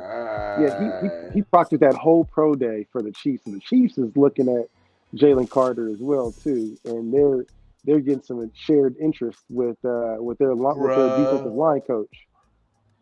Bro, the Chiefs fuck around and get Jalen Carter, bro. Just fucking I don't want to say pack it in, but pack it in. God damn.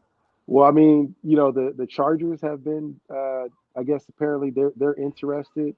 But the 3 players I don't want to see for the Chargers is if Jalen Carter drops, Darnell Washington, that tight end. That tight end from Georgia. My God, that dude.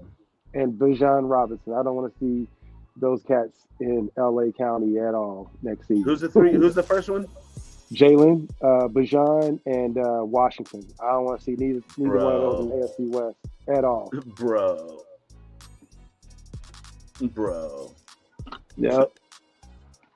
And I think they would drop. I think they have enough.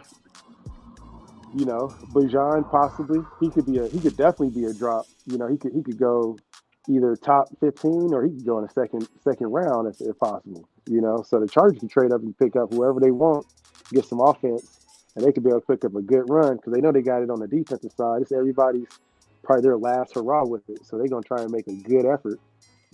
I can see the Chargers taking fucking Peter Skoronski, the offensive tackle, the offensive lineman versus. That wouldn't scare me too much. Salute, that tackle would not scare me too much because that would make me feel like there's a rookie on that tackle position. So I would abuse the shit out of that with the players we got. But Eric, that rookie is special, bro. I know he's special, but I'm saying usually, if he ain't perfect, veterans get the best of these rookies when it comes to certain games. Not all the games, but certain games. The first season. You got the ability to put some tape on Skoronski's earned. I want to check this cat out, man. I want to see good. what. Yeah, I mean, I've seen a little bit about him. You know what I'm saying in people's lives and shit. But he's the dude that may end up being taken by the Raiders this year, like a realistic possibility. So we might as well get some reps on his ass and see what he looks like because he may be in that silver and black. I know that he's a second generation NFL talent too. I think his grandfather played for the Packers back in the day. The Packers. That's all I knew about him. Mm-hmm. Yep. Man, appreciate that. Okay.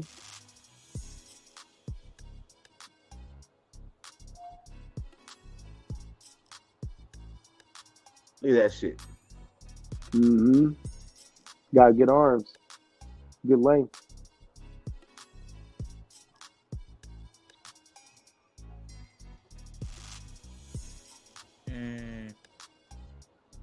No, you take it on both. You know, an option this side or the other side. Damn. Your truck. Well, what scared me too is if Jalen Hyatt ends up being a Chief. That boy from Tennessee, the wide receiver. Tennessee? The big that boy. boy. Yeah.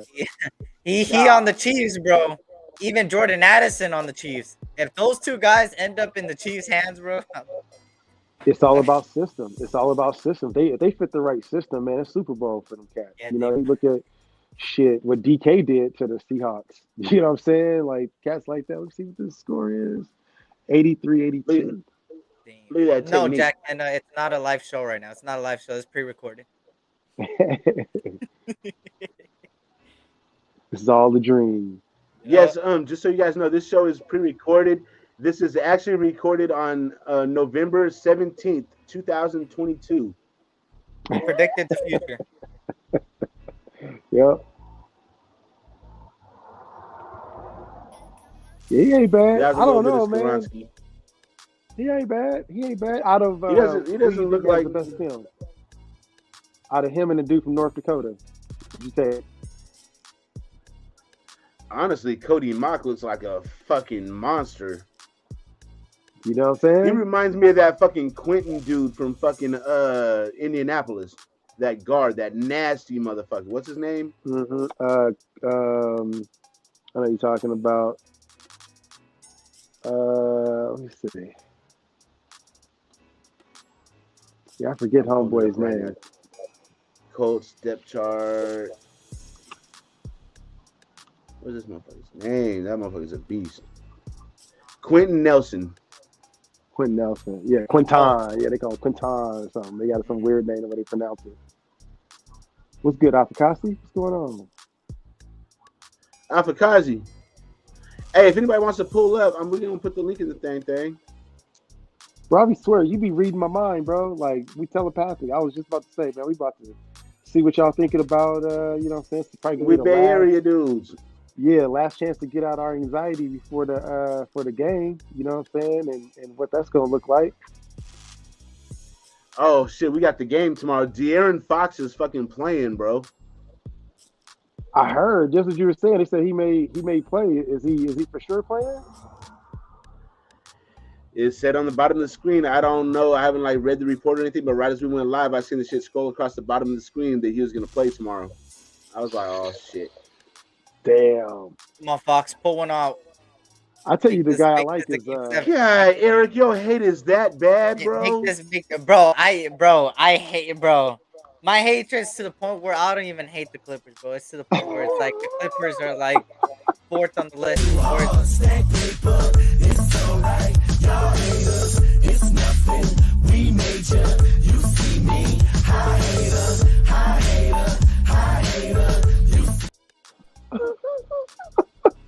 God damn, E. Yeah, I hate the Warriors, bro. It's a fact. It's a fact. Just like I hate the Giants. Hey, I hate the Giants too. I ain't gonna lie. You gotta hate on something. You know what I'm saying? I respect the Oakland A's because I really feel bad for them. They would have been a very, very good team the past few years if they had the money. A really good team. I think they would have won a World Series recently. But besides that, we're moving to Vegas now. We're gonna have money. Yeah, that's what I'm saying, bro. People should expect it.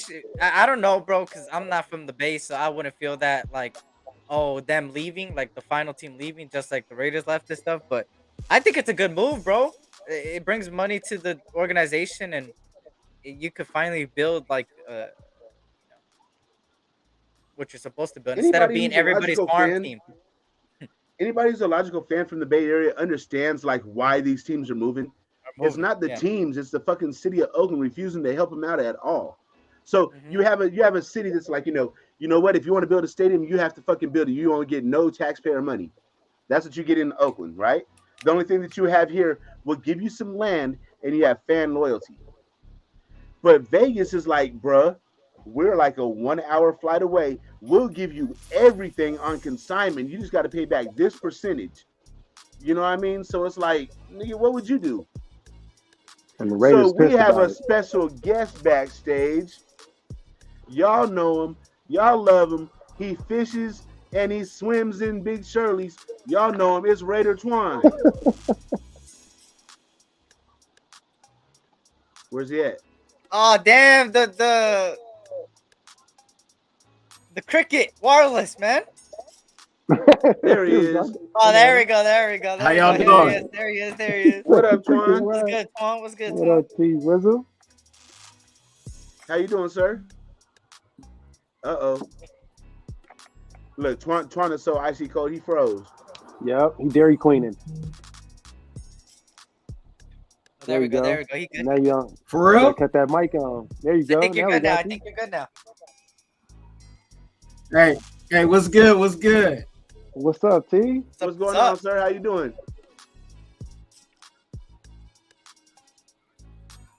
Not much, man. He faking us out. It might be a little delayed.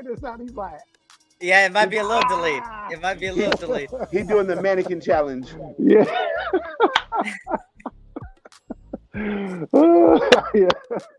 Yeah. We got you. That's a good one. You got it. I think he really froze on that one. Yeah, he froze on that one. Uh-oh.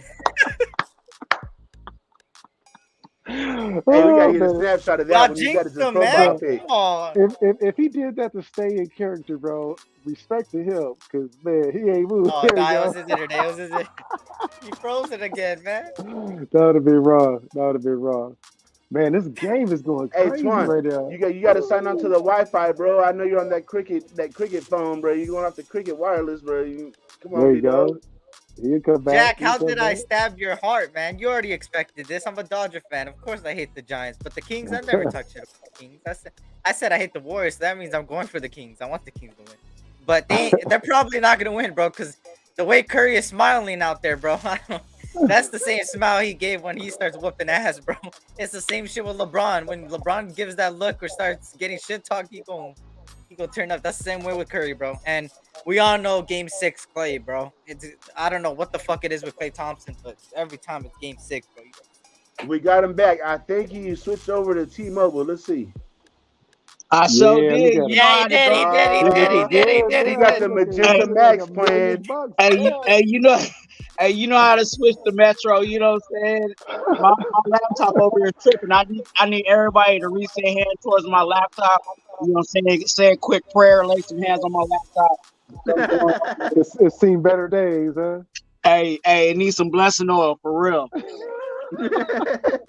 hey, what's good with y'all though? What's good? Man, we chilling, bro. We chilling. Just pull it up on the block. You know what I'm saying? Just talking some shit. You know what I mean? It's what, less than 48 hours from the draft, bro. The Raiders are on the board, and you the GM, bro. We're gonna bring you right on in. Who you taking? Everybody's on the board.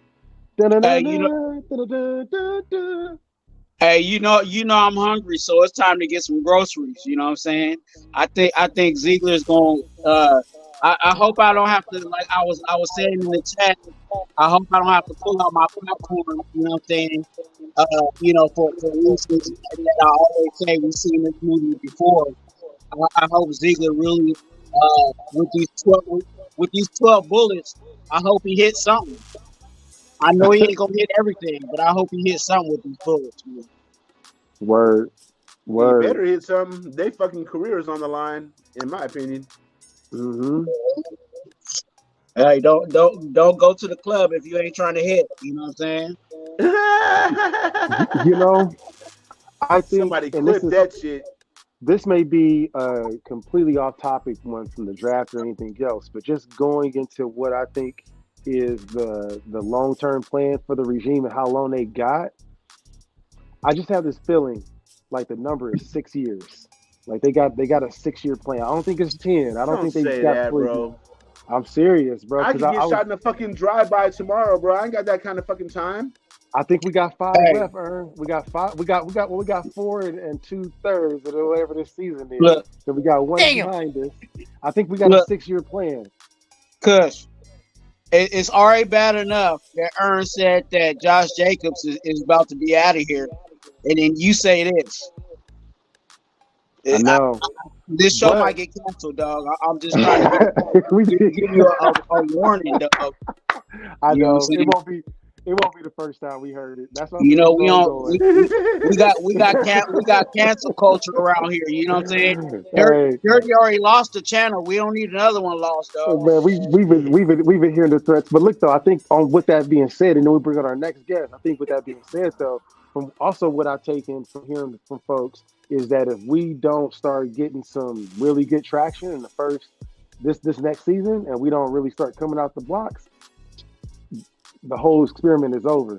But I think what was agreed upon, real talk, and we'll go back and look on this in a couple of years, but I think that we got a 6-year agreement with these cats, man. I really do. That's just my hard take of the day. Just sitting back and kind of absorbing some things that I heard in the past week. But yeah, man. I hope it don't take that long.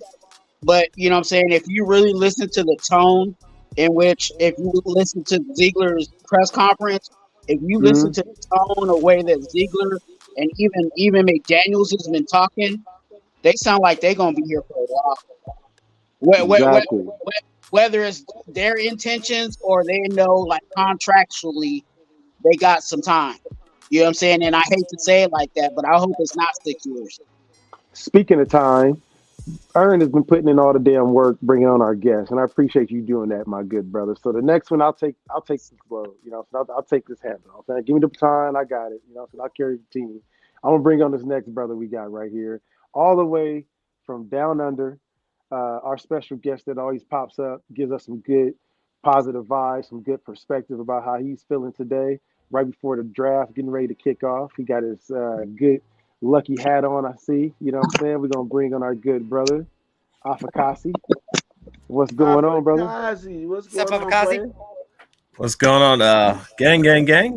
Kush, SC, and Twan. How are you, man? I haven't seen you on the scene for a little while. Yes, sir. Yeah, well, you're saying positive vibes. I'm actually kind of hurting at the moment. I had a bad fall yesterday. My shoulder popped out. Bro. I'm going to be out of the gym for a while and might have to go see a doctor about it. But I'm not dead, so, you know. I'm okay. Yeah. Hey, you got the chaplain right there, man. So you got the right person you talking to on the line. Yeah. He gonna give you some of that Hey, good Afakazi. You know what I mean? If you got beat up by a kangaroo, you can just say that. You don't have to make up a story about falling down, big dog. Hey, I'm never he getting was in the me, fight. man. I was giving him lefts and elbows, and headbutts. I took a few fights, but I gave some back. So how you feeling, bro? How's your gut telling you before the draft, man? What's Afakasi's perfect scenario for you, bro? Look, I don't care how, I don't care why. Just hit it out of the ballpark. Just go out there and go do it. Yeah. Draft class we've had in my time as a fan. I mean, can you guys ever remember a time when it's more important than this one? For me, this is either going to dictate, this one and next one are going to dictate whether we can eventually become a playoff team and possibly contend for a Super Bowl down the line. I don't expect that immediately. I've said it on record that I believe it's going to take time. It's unfair to expect an immediate return from these guys. You know what I mean? With our roster the way it is at the moment, especially on defense. And on the flip side of that, if we don't get it right, we're going to stay in the the Stone Age for purgatory. For years. You know what I mean? In purgatory. So it's going to go one way or the other, depending on how well we draft this year and next year. But it's no secret. Look, we can all agree the focus needs to be on defense. Defense. Who you taking? Are you okay with drafting a corner, or how would you rather build, from the outside in or the inside out? What's your draft theory? What would you go with? To be honest, I don't care. With the way our roster is at the moment, just get us a good player on the defensive side of the ball. Can be interior, can be cornerback, can be linebacker. You name it, we need them. You know what I'm saying? Like, so ideally, look, you'd want to build from the inside out, but best defensive player available. I don't care. Unless it's, as I said, the only other option would be if they're 100% sold on a quarterback that he's going to be the face of the franchise moving forward. That's the only other scenario I can see them going in another direction. I mean, I've heard some people have been mocking an offensive lineman from Ohio State as a possible guy that we might draft. Paris Johnson too. I mean, I heard about that. I wouldn't be totally with it, but I wouldn't be totally against it. But best player available on defense. Don't care where. I agree with that. Afakasi, I had to laugh while you were saying that, because just in my head, I'm like, man, it really, like you said, it really don't matter when it comes to defense, man. They could pick anybody on defense, and the reality and the sad part is that we actually got a spot for them. You know what I'm saying? That's crazy. And that's really where it's at. You know what I'm saying? Anybody that we draft on the defensive side, there's a spot for them on this team. Right. And just to build up on that, I wouldn't it can be any of these guys in the top 15 as far as I'm concerned, if they're that sold on them being not just a starter by default or a depth guy. I'm sick of getting depth guys at best in the first round or starters by default. You know what I'm saying? Like, I want ideally a game changer, you know what I mean? But like a good starter at the very least. You know what I'm saying? Like, the only time I will get mad is if they totally reach for some Joe Schmo out of way left field who's on nobody's radar. You know what I'm saying? Something like a Damon Arnett or an Alex Leatherwood or a friggin' Jihad Ward, PJ Hall kind of pick. You know what I'm saying? Like, that's when I will get pretty pissed off. But outside of that, any of these defensive players in the top 12, top 15 range, if they're sold on them, I'm with it. Whatever. With the seventh pick in the first round, we picked so and so from Sacramento State. That's a problem. Speaking of Sacramento, hey, just to wind you up a little bit. Hey, he said that's his squad. That's his third. Your third squad, your number 3 team. Bro, so De'Aaron Fox has a broken hand, but he says he's gonna play tomorrow. So, bro, this game is like so crucial to our series. If we win this game, bro, I feel like we're good. If we don't win this one, bro, we're putting a lot of fucking pressure on ourselves, having to go back there. I mean, having to go back to San Francisco to win 6, and then go back to SAC to win a 7 where we haven't won 3 previous. It's a hell of a situation. We got to win this game tomorrow. And y'all ain't good Honestly, at man, I just away. like the colors. That's it. Their colors and logo are fresh though. That purple and black do look nice. I'm gonna lie to you. Yeah, it is fine. You got I this just want one, to wind Kush? you up a little bit. I got you. So, as I said, I'm giving my co-host a break here. We're gonna bring on the fella that was wondering who the hell show is this in the first damn place, trying to figure this out. So we're gonna bring on our good brother, who's always a supporter and giving us some good positive vibes as well too. We're gonna bring in our good brother Jack. How you doing, Jack? What's going on, man? Jack? Man. Hello. That's a He's stone frozen face too. I've ever seen. Oh, there we go. He's good. There you go. It's kind of What dark is that? outside, man. Great weather, Sacramento. And yes, it's going to be great weather, like, to beat the Warriors. Yeah, this is Tomorrow. what I was waiting on. But let's talk some Raiders. This is what I was waiting on. Jack Hanna, get him. Get him, Jack Hanna. Get him.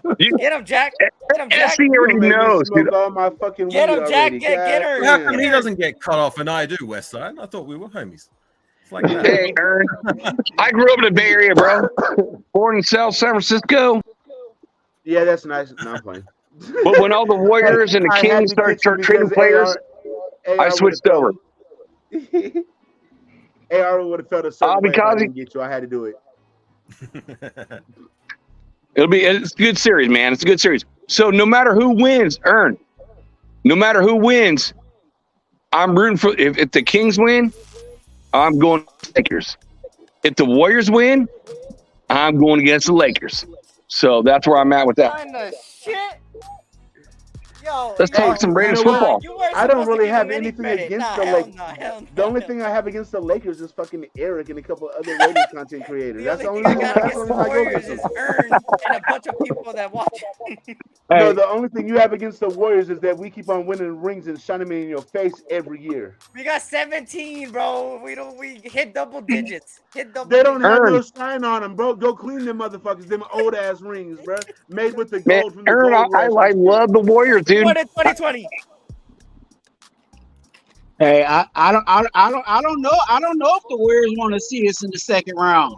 They don't. They see what happened. They see what happened. The Lakers don't want to see the Warriors or the Kings in the second round. Let's put it that way, Twan.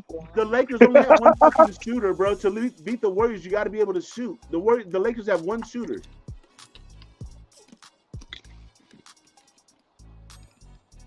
Oh, tired team. Hey, hashtag Cricket Wireless in here now, huh? So guys, here's a question I saw on Beast channel. You guys know Beast, right?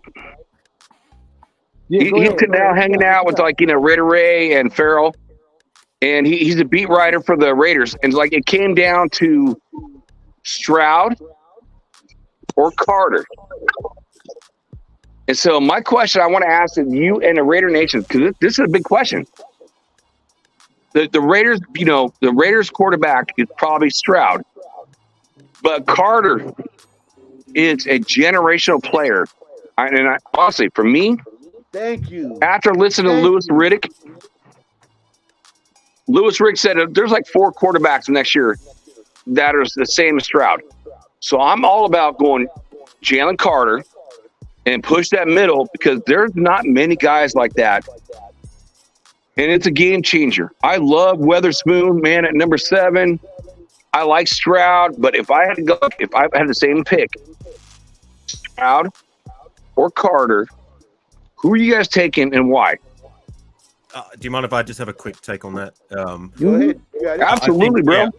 I think from a talent perspective, yes, I agree. Jalen Carter has the potential to be incredible at the next level, possibly the next coming of Warren Sapp or whatever, if he can get it right. Unfortunately, he's got all those red flags off the field. However, the question was if it's between Jalen Carter and CJ Stroud. Both have big boom or bust potential, but for me personally, I think it's a lot worse to flame out at taking a quarterback in the first round than it is if we were to take an interior defensive tackle. You know what I mean? If he doesn't pan out, it's still a big deal. but not as big of a deal as if you take a guy who you're banking to be your franchise quarterback, because that's what you're doing. If you're taking a quarterback in the first round, if you misfire to epic proportion, which it has the potential to do to be with CJ Stroud, you know what I mean? That sets franchises back a lot longer than missing on a defensive tackle. So, in Avocado, I said the same thing until like Lewis Reddick said, which I trust what like Lewis Reddick says. I'm like, he's the Raiders guy. It's like, you know, he promotes the Raiders stuff, and he's kind of like, you know, the NFL insiders, like, you know, on stuff. And he said there's 4 quarterbacks that are just as good as Stroud next year, and it's not even my main guy, which I want, Caleb Williams, who's unbelievable. But he said there's 4 quarterbacks that's just as good as him. 4. Are we gonna, if we get a quarterback, are we going to be really that much better next year and drafting again? I mean, we all want Super Bowls, right? We all want Super Bowls. But if we take a quarterback in our first round and we're eliminating that special pick, a guy who's like generational player, to a quarterback who's not a generational player, guys that are there just like him next year, where we can like trade up or trade back to get the same type of player. So that's where I'm gonna leave it at. So, question. I think and that's a really good question that you brought up, because it's also a very tough question if you're factoring in, you know what I'm saying, the red flag that, you know, that are being proposed on Carter at this point. You know what I'm saying? So it just depends on, you know what I'm saying, like they say, beauty is in the eye of the beholder. Well, this pick is on the eye of the beholder, because, you know, it one person would say, you know what I'm saying, Jalen Carter, because he is that there on the field, he is that generational talent. But the safer pick, you know what I'm saying, or not somebody that you would not worry about having issues, you know what I'm saying, or having issues to the off field, it would be on Stroud. So, you know, it's kind of tough to go about that. But then, like Afakasi said, you know, it's a tough situation, because if you commit to that quarterback in the first round, you're kind of locked to that. You know what I'm saying? There's really not much movement that you can make with a player like that. Now, if that was a defensive tackle, you could finagle something. You could either trade away that person, you know what I'm saying, or, you know, keep that person on the roster just to be a body. But to have a quarterback just sitting on our roster and not really, you know, be that guy, it will be a waste of a pick. You know what I'm saying? You're not gonna get, you know, what I call cheap labor. You know what I'm saying? FC, what's your take on that, bro? Oh, sorry. Go ahead. What'd you say? No. I was just going to reiterate, like, it would hurt us if we flamed out taking Carter, but it would hurt us a lot more if we flamed out taking Stroud if it didn't work out. Sorry. Agreed. Yeah. Agreed. SC, what you think, big dog? Something that a lot of us aren't taking into account when we talk about Jalen Carter, and even myself as well, is the coaches we got and the people that these players are going to work with. Right? I've been saying that. Besides Patrick Graham, right? We there's one person that nobody has been talking about. Even when Ern brings it up, he talks about Patrick Graham specifically. We got to remember that Franco Com is gone. The person taking over is Rob Leonard. If you guys don't know who Rob Leonard is, he of course played with Miami for 3 seasons. In that state of Miami, he went from I believe the 2019 year, first time in Miami. He ended up going from one of the worst defensive lines till next year improving to the top 5 in sacks wise, to the next season being tied for 5th most sacks as a defensive line. So he improved every year. Then he went to Baltimore for 1 year last year, and there they were one of the best sack wise defensive lines. And what's one of the most important things we've been missing the last few years has been getting sacks on the board. And Rob Leonard brings that to the Raiders. Now, do I have more faith in Rob Leonard than Franco Com? Hell yeah, I do. And I recently have been doing a lot of study on him. When it comes to Rob Leonard, I think he could utilize somebody like Jalen Carter right. And this brings it back to the question you asked, right? What would I do if Jalen Carter is there and CJ Stroud is there?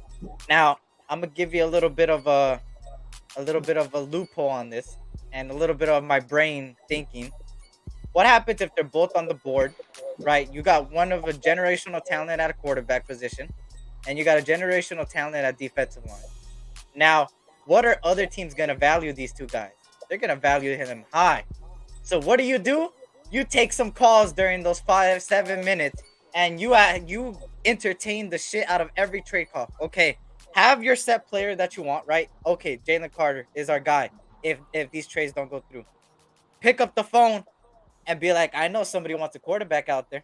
I know you want a quarterback out there, this certain team. I know you want this defensive lineman. What are you willing to give up? At the end of the day, we don't have to accept your deal.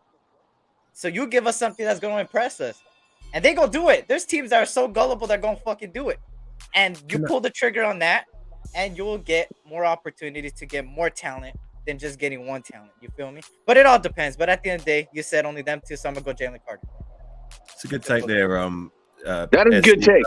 Do you think is that the consensus with Stroud? Like, is he really considered generational the way that Carter has the potential to be? No, not at all. Stroud is not generational.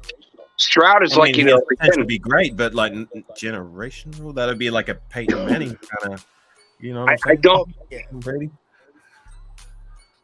But some teams value these guys as generational. If we don't value them generational, some team out there is, just like how it is with Will Levis. To some of us like me, I think Will Levis is overrated. I think he's a second-round pick. To other people, he's a top 3 pick.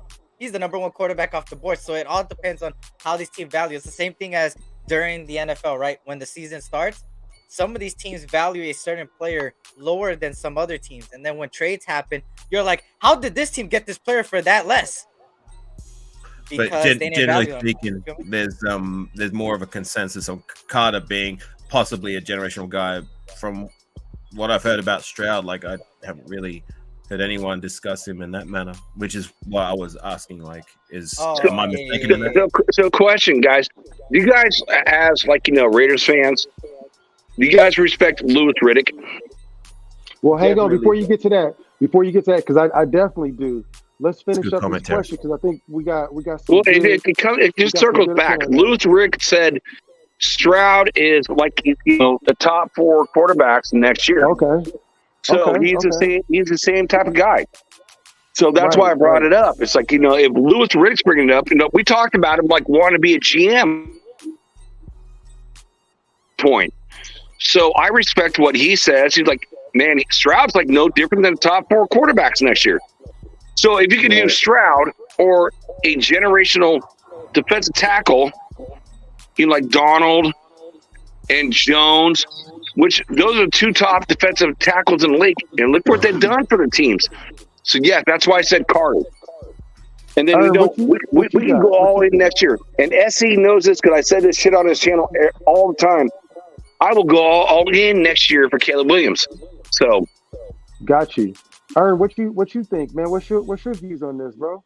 You guys already know I'm a big Jalen Carter guy, and I really feel that we need to build look, our quarterback situation is like in the red zone to me, like not like in the 20, like inside of the 20 red zone, like on a needle, like as far as need, we're in the red as far as quarterback. If Jimmy G is good, which he doesn't have a fucking history of being, then we're in the green. But it's like he's not, so we're in the red until proven otherwise. It just is what it is. You guys can call it what you want, but it is what it is. I agree with you. That's a very strong area of concern. But what's a bigger concern? Like getting a generational, like something in the middle, which unlocks the rest of your defense, or getting a quarterback now? Both of them are big needs, but I think the defensive spine or the defensive backbone, which is the defensive tackle and the middle linebacker, are priority, in my opinion. So I'm going Jalen Carter. I say all that to give you a simple answer, Jalen Carter. We haven't had a game changer that we've drafted in the first round on defense, or even the second round, in the last 15 years, maybe even longer than that, outside of Khalil Mack. He is the only one we've hit it with in the first 2, maybe 3 rounds. Outside of that, it's been depth guys, starters by default, decent but not great. Like what we need now, we really need to get another Khalil Mack kind of guy. And Max Crosby, yes, but we took him fourth round. You know what I'm saying? So Yep. It's about time we need a game changer on defense, and we've waited long enough. We need it now. Yeah, I and I'm not disagreeing with anybody, but I just want to bring a different perspective and just bring, I guess with your guys's, deciding to go with Jalen Carter, you guys are also dismissing, the reports of him not being mentally, physically and everything else, right? Here's my take on it, and we bring on one more guest. And Jack, man, shout out to you, bro. Great question. Great for bringing this up to the panel. It's a good discussion piece because this is going to be the conversation. You think that having a conversation about Derek Carr and that little dismissal was bad? Just imagine we bring in a player of that magnitude that would come in, that would be that polarizing to discuss. So we have to have these conversations that'll come up. My opinion has always been the same since January. You go for the best player on the board. My big board is Jalen Carter talent-wise. He has the most upside than everybody else. Have you ever heard the saying of, if you shoot, if you shoot for the moon, you're going to hit, you may not hit the moon, but you aim for the stars, so at least you hit the moon. Exactly, right. Something like that. Thank you, Afakasi. You saved me on that one. I used to have a poster of that at my old Muay Thai gym. So yeah. So you understand that concept, So yes, when you have the mentality of taking the best player available with that high ass upside that can be an absolute game changer and game wrecker, you have to look at the things that he's doing off the field, and which I have. I can tell you that there are so many different things. If you go to Reddit right now and you go read some of the subreddits, there's people that are talking about how lazy he is, how they had handlers to keep him on treadmills because he was too fat. But you look at on his game tape, there was a high upside on it. So we know it's like taking, a person to be able to take their hand in marriage. It's like you got to know if she's gonna be able to cook or not. If she's gonna clean the house, all of that stuff. And so what we're looking at is a person that has an amazing ability that can be able to cook. She may not be able to clean up the house. So it's like, hey, can we get a maid? Can we be able to subsidize some of this stuff? This was a relationship, a long-term relationship. Jalen Carter is that girl that can be able to cook. She's that Shirley. And we're like, hey, she cooked a little bit too much, man. She keeps the house dirty and it ain't cool. So to answer that question, which is a beautiful, beautiful question by Beast Rider and by Jack who presented to us, I'm still sticking with the person that I was, saying that was the best player on my board months ago. I'm listening. I'm hearing that everything that the media is talking about, what the Raiders are saying, but I'm going with our backbone that we need on our defense, what would be the best D tackle. And then if he goes to jail, then he goes to jail after that. He's going to be a grown-ass man, and he has to handle consequences, repercussions.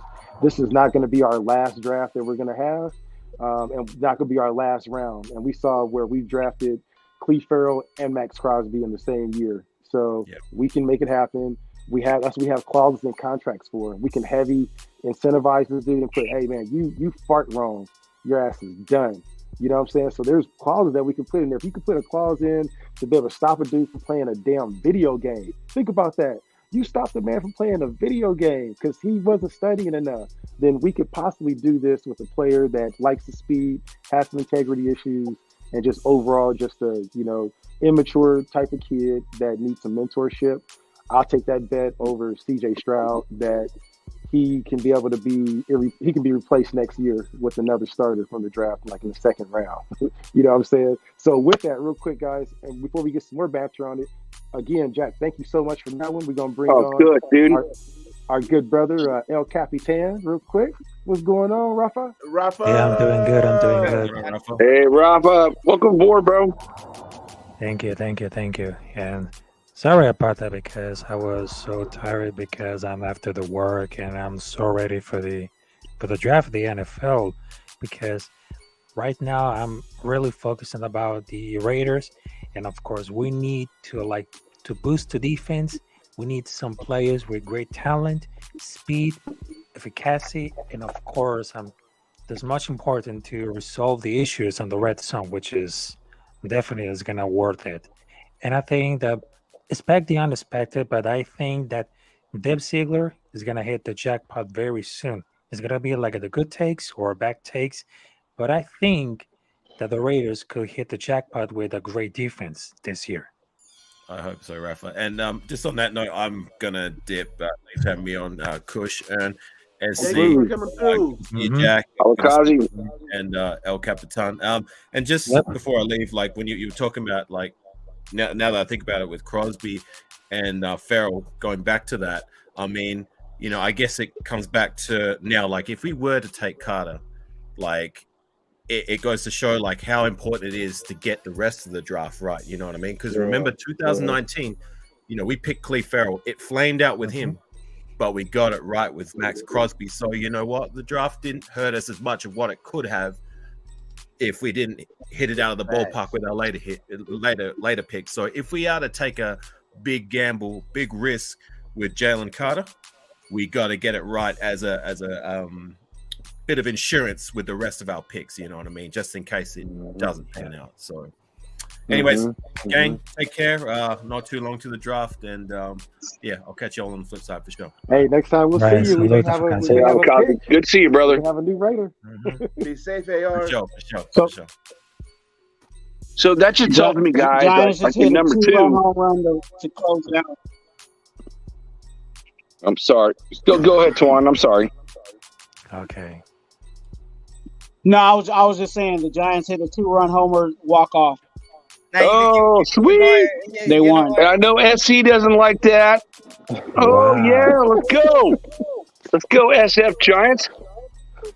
But what I was going to say is, like, we do that in round 1, right? So let's say we do Carter. The defensive backs and the defensive line, they play hand in hand. So number 2, if we get Carter, then we need to go DB. Hold on, before you go there, let me show you something.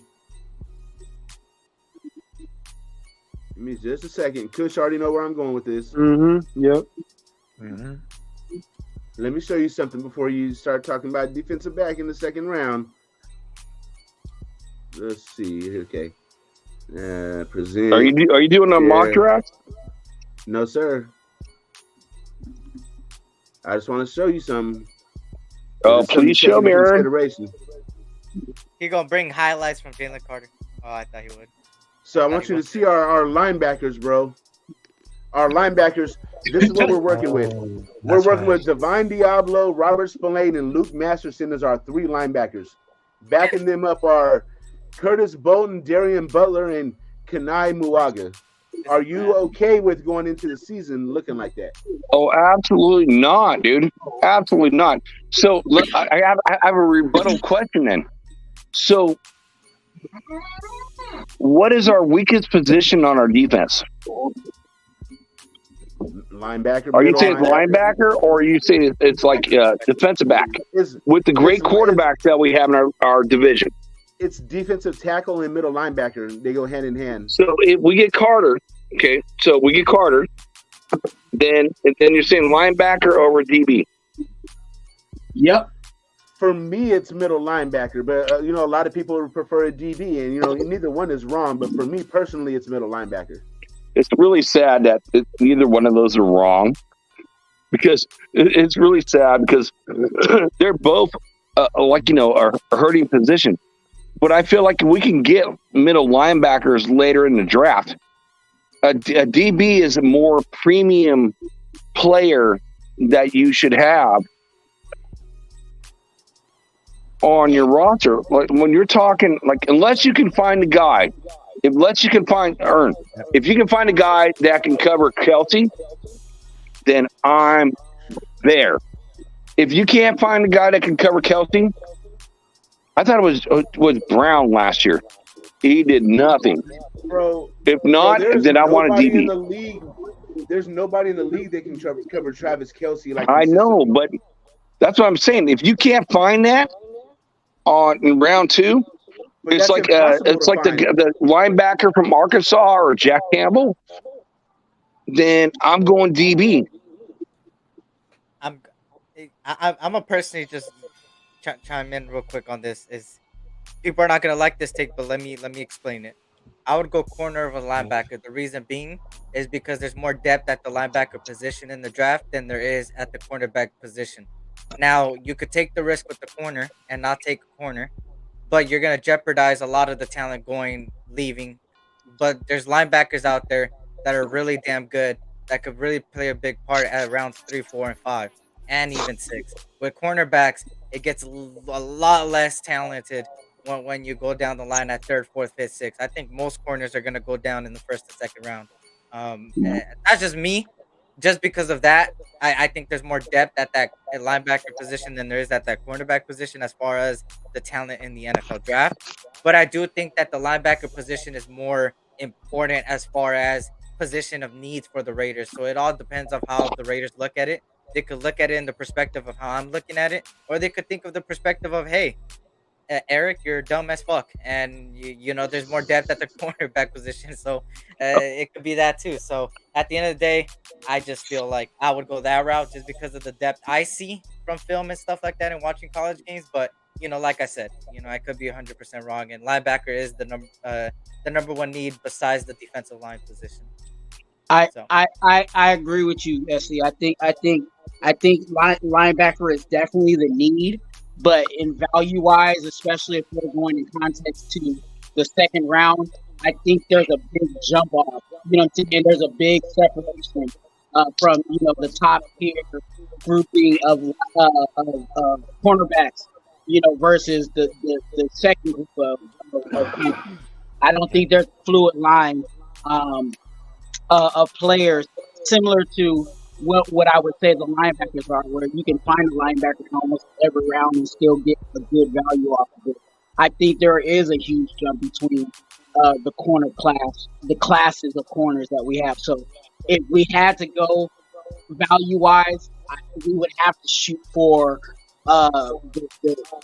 since we got the defensive tackle, we would have to shoot for the cornerback second round, and then then go try to find a linebacker.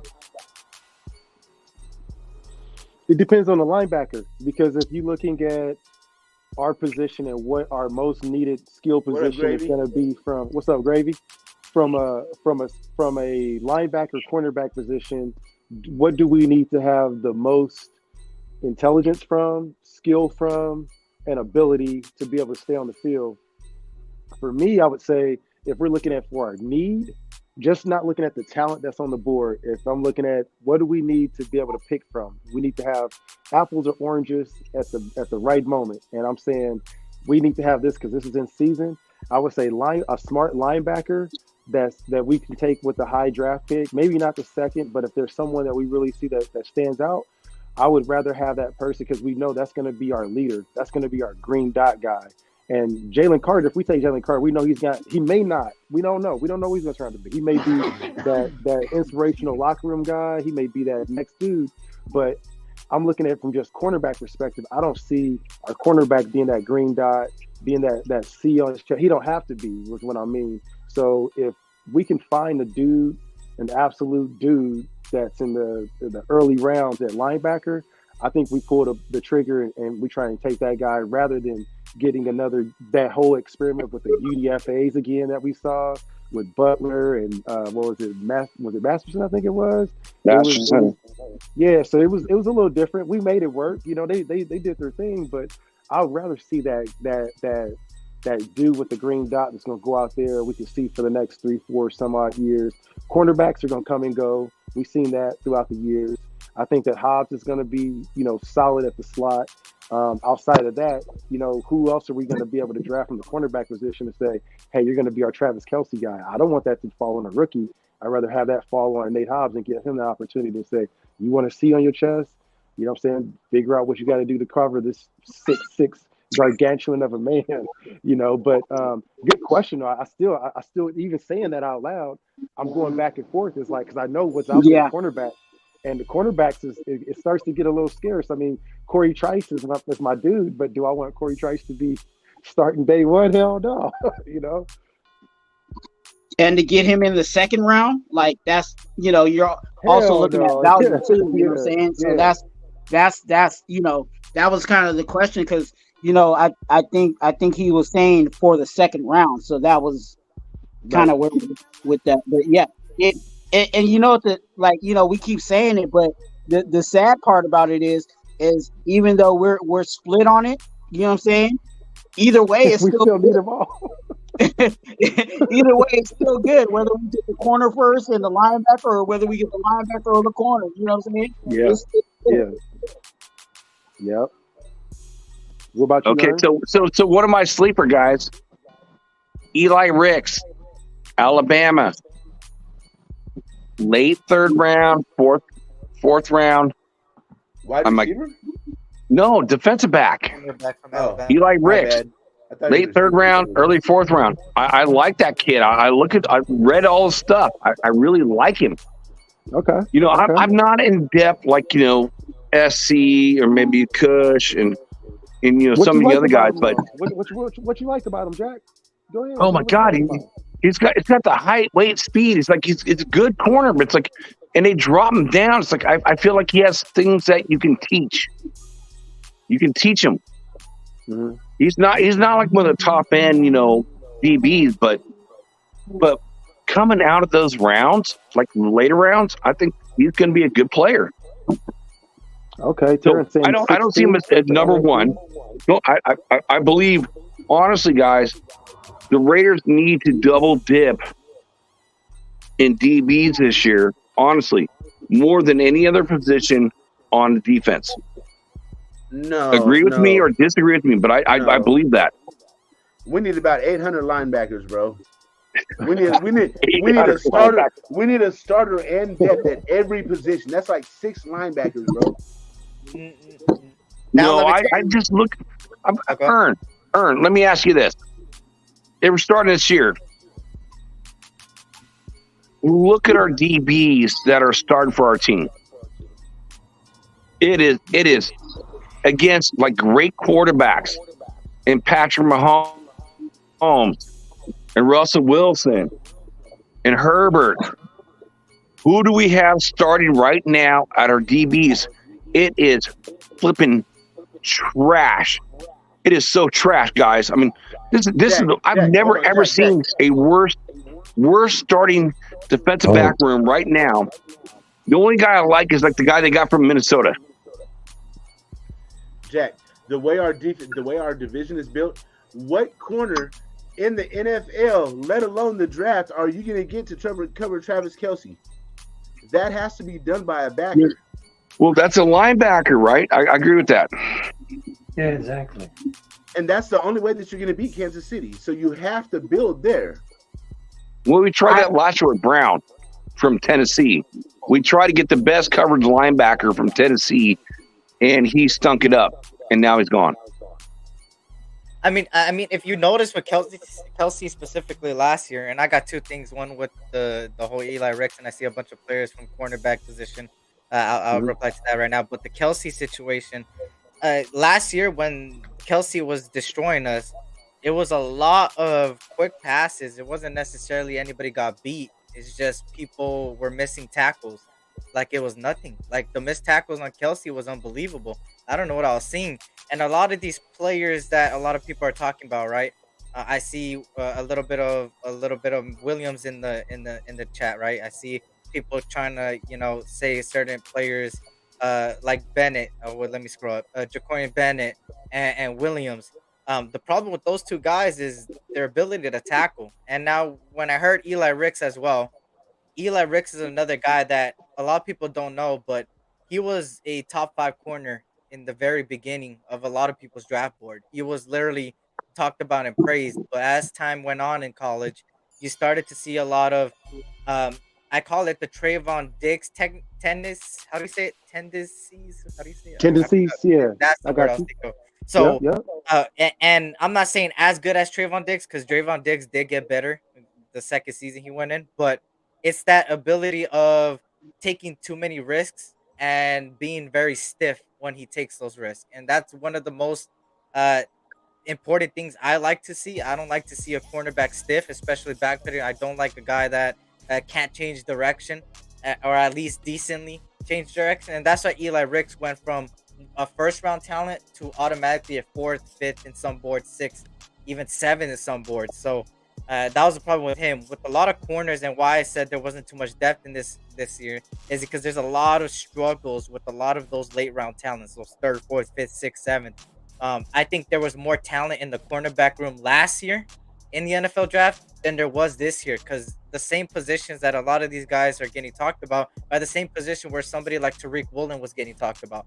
And Tariq Woolen had the better abilities than these guys, and had the length and had the reach to cover a lot of those abilities that he was missing. And he fell right into the hands of Seattle, that you guys know them with cornerbacks for some reason. Gosh, I feel your pain, bro. I feel the same way with it, man. And that's why I feel about Ricks too. Ricks could be that guy. He could be that guy. So that's why I said that the cornerback position this year is not as depth as the linebacker, and that's why I would jump on the cornerback right away so we could get a really good talented one. But hey, there could be a good cornerback just like a secret like Tariq Woolen that I'm not even noticing, right? But from right now, I think the cornerback room in the NFL draft last year was better than this year, and I do think the linebacking group this year is better than last year's, if I'm being honest. So that was just to kind of rebuttal of a lot of things. So quick question: Sanders or who? If they're both available in the second round, if they're both there at 38, Campbell or Sanders, who do you want? Oh, Campbell. And Drew Sanders is right there too. I like Drew Sanders a lot for Marcus. I'm with Campbell too. I like Sanders. I like him in coverage. I think he's. I mean, you can't go wrong with either one of them. Respect to both of those cats. But I think Sanders may be a little bit better in coverage. I saw him get his hands. He can rob some people.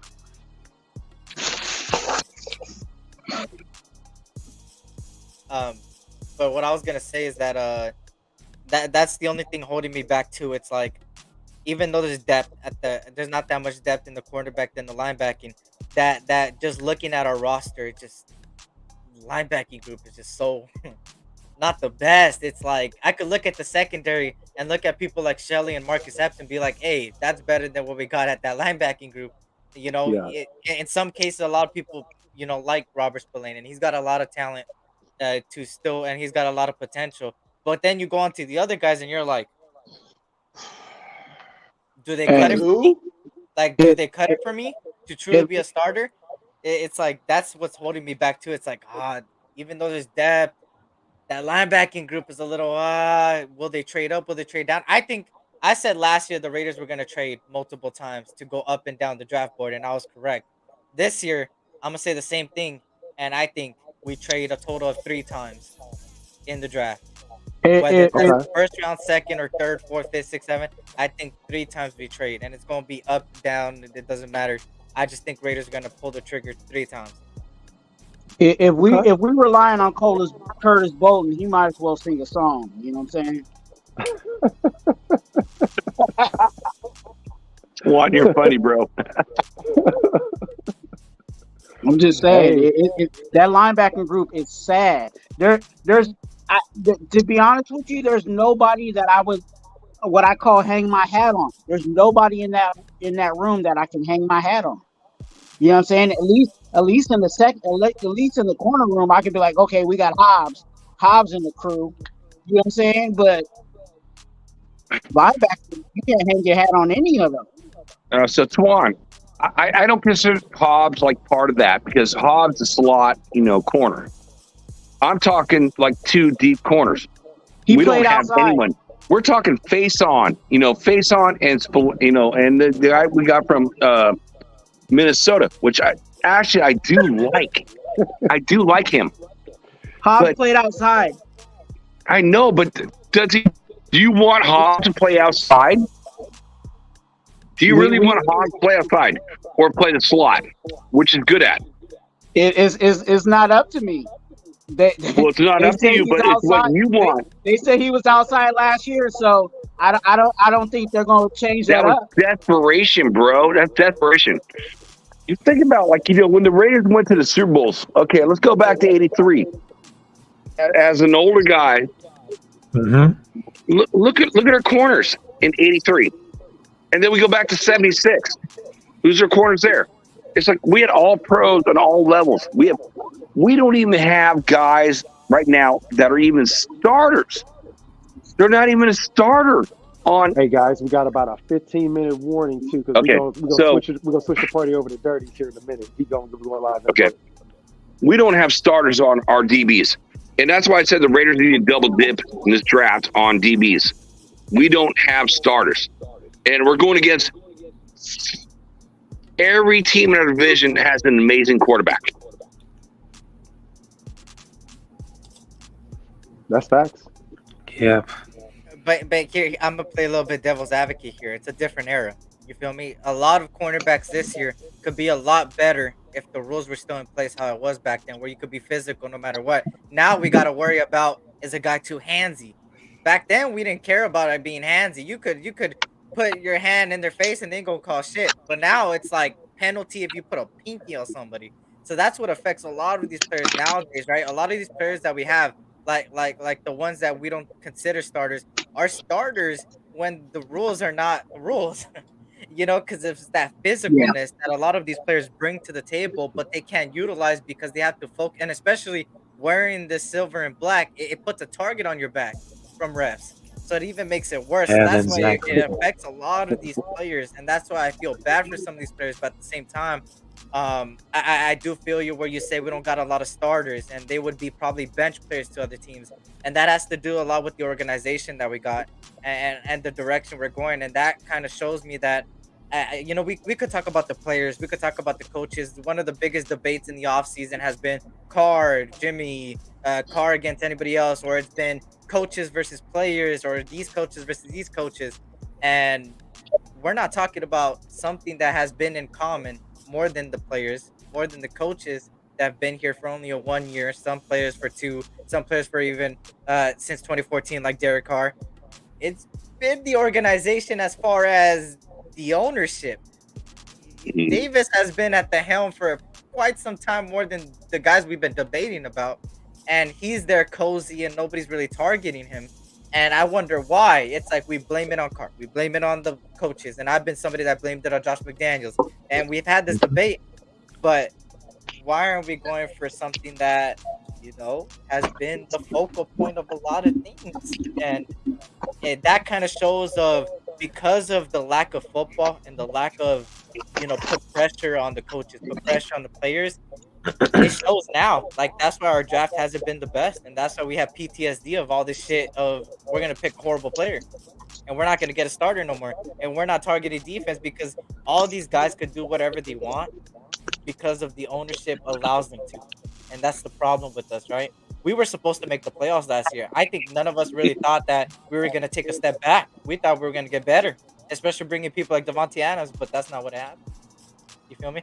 So, you know, for me, I just feel like no matter what, you know, no matter what happens, if they keep getting loose, I think, God forbid, but the draft might not go the direction that we wanted to because of that, because of the pressure's not there. And Kush kind of said it, kind of looks like a 6-year. There's it's a lot of less pressure, and it's like if you put pressure on these guys, they will do better. When you don't put pressure on these guys and you say they're gonna stay here for a while, you're gonna do whatever they want, even if they miss, you know. So that's the main thing I just wanted to say overall, to summarize everything into one. Hey, you guys are spitting facts tonight, man. You guys ate your Wheaties today. I appreciate the insights, man. It's good. You go, SE. Don't hate on my Lakers, Terrence. Shit. Oh, Terrence, you can hate on the Lakers, bro. Hey, I love Terrence, dude. Guys, if y'all missed it, the Clippers are out. That's all I'm gonna say, because Dirty is not gonna be able to. Are the Bulls in the playoffs?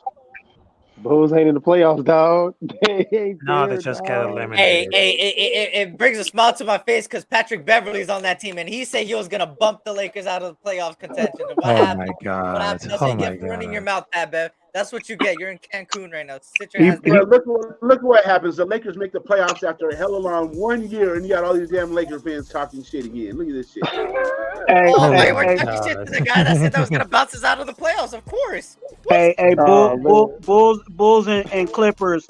Go check out Yes Sir Outdoors. We'll teach you how to fish. Hey, Tawan, who's your basketball team? Oh, the Los Angeles Lakers. You know what I'm saying? The most winningest organization in NBA. Well, they're not better than the Celtics, and they're not going to win anything this year, dude. Go Sacramento Kings. We're going to beat the Warriors.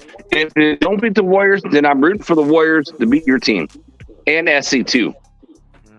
Hey, Jack, did you say the Kings were going to beat the Warriors? Oh, yeah, dude. Don't do drugs. If you're doing it, stop it. Get some help. Even with my boy, DeFerrin Fox, having a fractured finger. Yeah, I'm.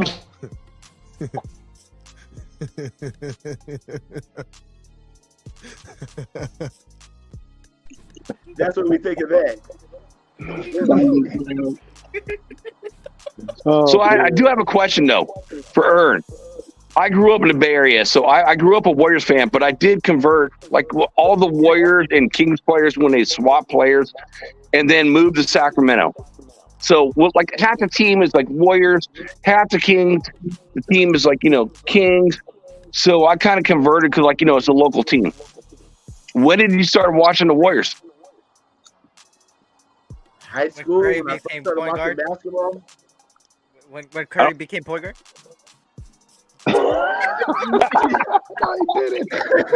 on, man. Eric, this is coming from somebody who became a Laker fan when Kobe and Shaq was fucking. You still new, Eric. Shut up.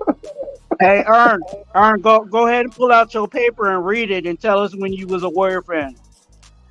Okay, You go, Twan. You want me to tell you how to get a Warrior fan? Okay, so I moved to a new school for freshman year of high school, right? And I met a friend. His name was John. He was a Japanese kid. And his parents were like rich. Like his dad was in business sales or some kind of shit. They had like brand new cars and a nice house and shit. They used to always invite me over, like to come kick it. You know what I mean? I don't see no paper. Oh man. And anyway, they had season tickets for the Warriors. So we used to go from Sunnyvale, California, which is down by San Jose, all the way up to see the Warriors games like fucking 2 or 3 times a week. You know what I'm saying? Then that's how I really became a Warrior fan. That's like I really got into the Warriors. So do you remember Hard Hat Steve Smith? Hard Hat. Do you remember the Hard Hats? Like in the Coliseum? I can't say I do. Ooh, then you're later on. As you can see, Pinocchio's looking at Ern like it's himself. Eric, shut the fuck up. Oh my god. Look him up, Ern. Ern, look him up, bro. Do you remember Chris Gatling?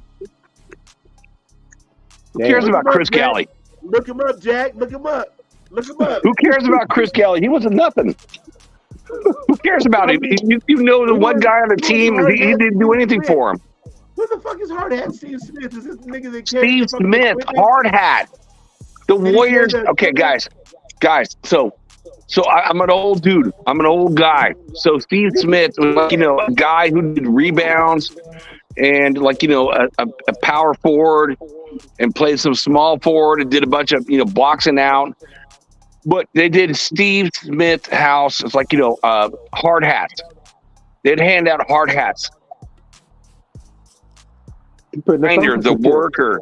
He's kind of like Draymond. He's what Draymond. Fuck Draymond. I put on a hard hat when I'm with Shirley. Oh, I hate Draymond. Oh god, don't get started with Draymond. Yeah. He kicks balls more than scoring them, bro. He kicks people in the chest. Hey, that's crazy because he's going to the Hall of Fame. He's not going to the Hall of Fame. Says who? You know what? He might. You know what? He might. Yeah, he might. He's going to the Hall of Fame, bro. He got rings. He got rings. He's got rings. He was yeah. Olympics. He went to the Olympics too, didn't he? Hey, Drake got rings.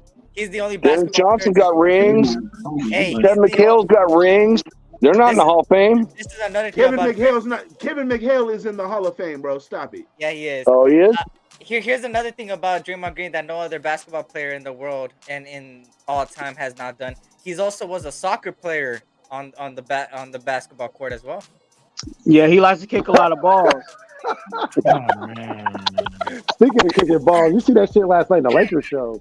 Bro, Hey, they but I was do out there respect getting Green for funky one thing. motherfuckers He in the did net. bash Dylan Brooks, and I like that because Dylan Brooks was talking smack. I like that. Hey, He hey, did, hey, he did, hey, he hey, did. hey, Kush, them Grizzlies was balling last night. They Bro, was balling for real. Oh man. They Hey, hit y'all, three we get people. They hit three we people in the nuts in one game. me and my You me, don't me tell and me my that ain't son. balling. Hey, me and my son was watching the game, and he was like, "Why do you keep hitting them?" I'm like, "Bro, this is not average basketball." Like, I just wanted to tell him, my God. Hey, you guys remember that time when the Sacramento Kings won the championship? Remember that year? What year was that? Oh no! Oh, now you're going there, huh? No, I thought they And won. there's not a Robert Horry shot, like, fucking dream shot. Hold on. What year did they win? I can't. It was one of those years. What year was it? Somebody tell me. Jack, tell me. You're the Kings fan. Oh It hasn't my happened. God. Oh, okay. So until it happens, then no, I'm playing. Hey, Yeah, you they know, have you only about to be one a backup. title. Only That one was your title. third team. That was your backup team, Bird. You know what I'm saying? Just in Hey, it case is, something but happens. hey, they don't trump my number one though. Yeah, I feel Hey, that. Aaron, I feel I'll that. say this. The Warriors are like my number 2 team. And my number 3 team is the Celtics. That's what I got into basketball. And watched them spank the fucking Lakers in the 80s. That's how I got into basketball. Damn. There were some wins in there. Lakers got some wins. They got a couple in there, man. What They got happened in a the 70s? yeah. I hate the Celtics. That was Rick Barry. Rick Barry was hooping out there. He was. Underhand we got hoops on free throws.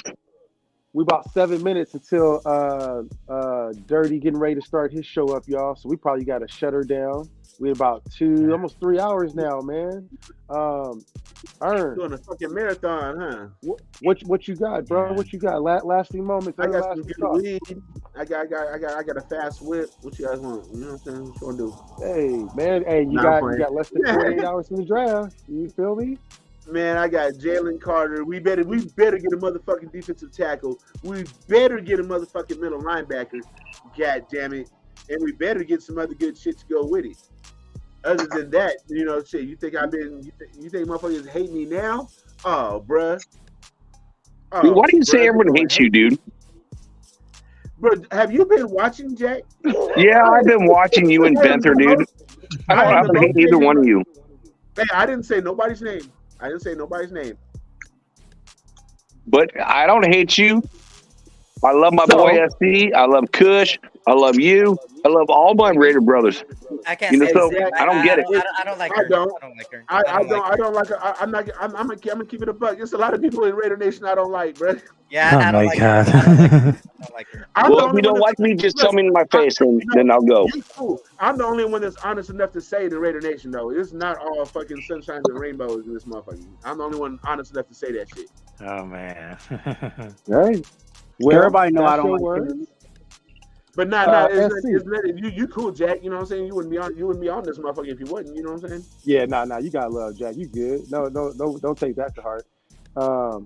Like I said, man, I think you bring a perspective to the nation that people got to be able to hear in certain aspects. You know what I'm saying? So, yeah, man, people got to take it with a grain of salt. And if they feel some type of way, man, this is what we have these conversations for. So everybody can get together, and you see at the end of the day, we're like, I want to get Jalen Carter. I think CJ Stroud. But at the end of the day, we can, politic it up and have a good night. You know what I'm saying? With that being said, we're going to pass it over to SC. What you got going on, man? What you want to leave them with? Hey, I see the chat already roasting me while I've been MIA on my own channel. Listen. Okay, I'm preparing for the draft. Okay, just consider this my life. You feel me? 2 hours and 50 minutes in this live, man. You feel me? We had a fun time here, and just to show everybody that I'm not missing. Okay.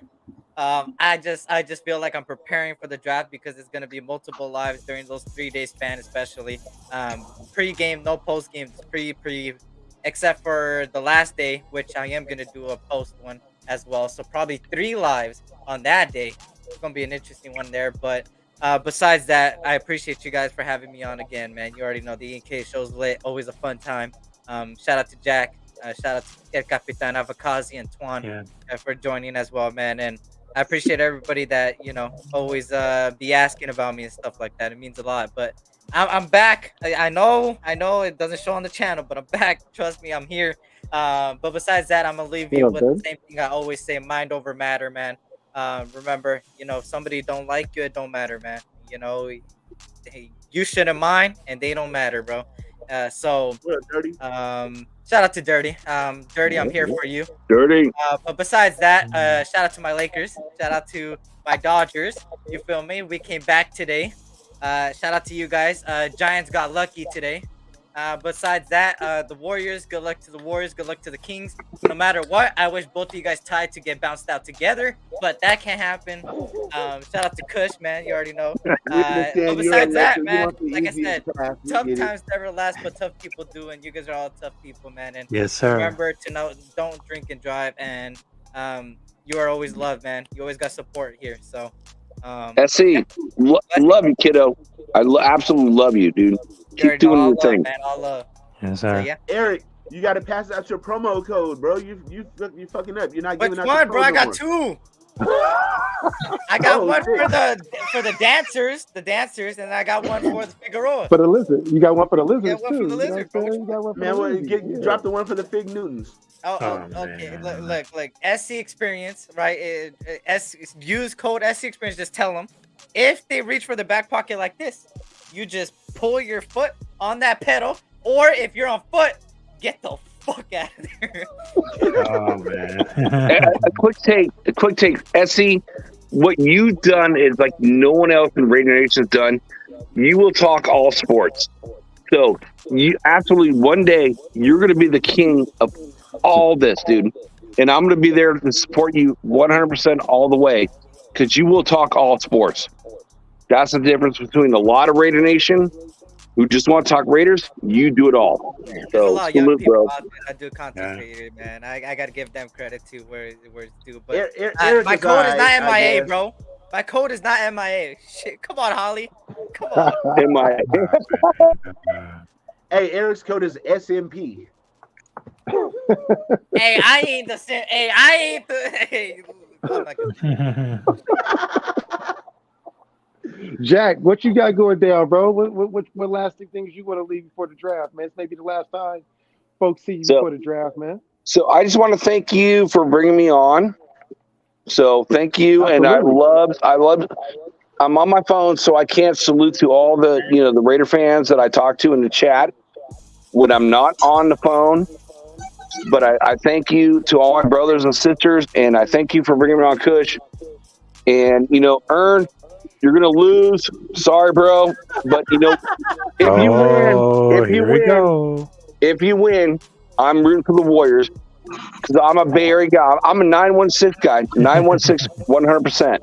Okay. And we're always rooting against the Lakers. Always rooting against Eric's Dodgers. Get rid of that hat. Kick that hat to the curb. But I love talking to my friends and the family in our chat. So it's nice meeting you, Kush. Saw you in the chat. We talked, saluted. But thank you for having me on. Good night, brothers. Absolutely, night, bro. Jack. Hey, man, thanks for the insight, Anytime. Jack, man. Yeah, good views, man. You always welcome here, bro. Rafa, what you got going down, bro? What you got for the folks, man? Right now. Okay, just let me talk for a few seconds. I got a draft reaction on Thursday, which is on Thursday night with the network. And after the draft, it's going to be like a surprise for the Raider Nation. And I almost forgot to tell to Jack Kenna because he's a fan of Sacramento Kings. How many rings they had of Sacramento Kings and Los Angeles Clippers? Oh, they got none. But you just gotta get him on in. You gotta get him while he's on the show, man. Hey, dirty. My bad, Dirty. You had to hear that, Dirty. My bad, man. Hey, Rafa, oh, come on, Dirty said I like SC, but damn, he takes too many vacations. You know who else takes vacations? The Clippers. Oh my God. Hey, they take a permanent vacation from the finals. Oh no. Hey, the Bulls. Man. You see what you started, Rafa? You see what you just started, Rafa? Hey, Holly, your Bucks ain't Oh, looking too good either. man. Everybody that's roasting me, I'm on everybody's team now. I'm on He said, I'm on everybody's your team. neck. Hey, they talk neck. first. I didn't talk first. I didn't talk first. I didn't talk first. All I know is I didn't talk first. I did it. I did it. I did it. I did it. Rob Gasol. Okay, Rob Gasol with the shot. Oh my God. Oh, that's hilarious. Yeah, look at Dirty. Oh man. Damn, man. Y'all wilding out, bro. Hey, All Dirty, right. you gonna need another hand for all those rings, bro. So, Rafa, what else you got going on besides stirring up shit with Dirty? You trying to start beats with Dirty, bro? Come on, man. Oh man. First, bro. Damn. Look, I got a reaction at the NFL draft this Thursday night, which is particularly the NFL draft 2023 with the first round on the network. And of course, I got a special for the Raider Nation after the draft. And I want to gonna do a wrestling reaction, which is on Backlash, which is on May 6th. And there's a lot of good things coming happen to my YouTube channel. And of course, I just wanted to say that the dirty, sorry, not sorry, but how do you get to be like a fan for Los Angeles Clippers? I mean, Los Angeles Lakers got more championships. Capitan is going in. Me personally, I would not take that, bro. I would not take that. Hey, this is to Terrence. This is to Terrence right here. This is to Terrence right here. Damn, yo. Oh, man. You see that? Rafa woke up and chose violence today, man. Damn. Oh, my God. No way. Hey, now you got to pull up on Dirty Show. You about to Hey, the Lakers are 95-66 over the Bulls. I just want to say that. Don't talk about that 1-0 because it don't matter. Look at the overall record, by the way. 95 and what? 66? 95. Oh my God.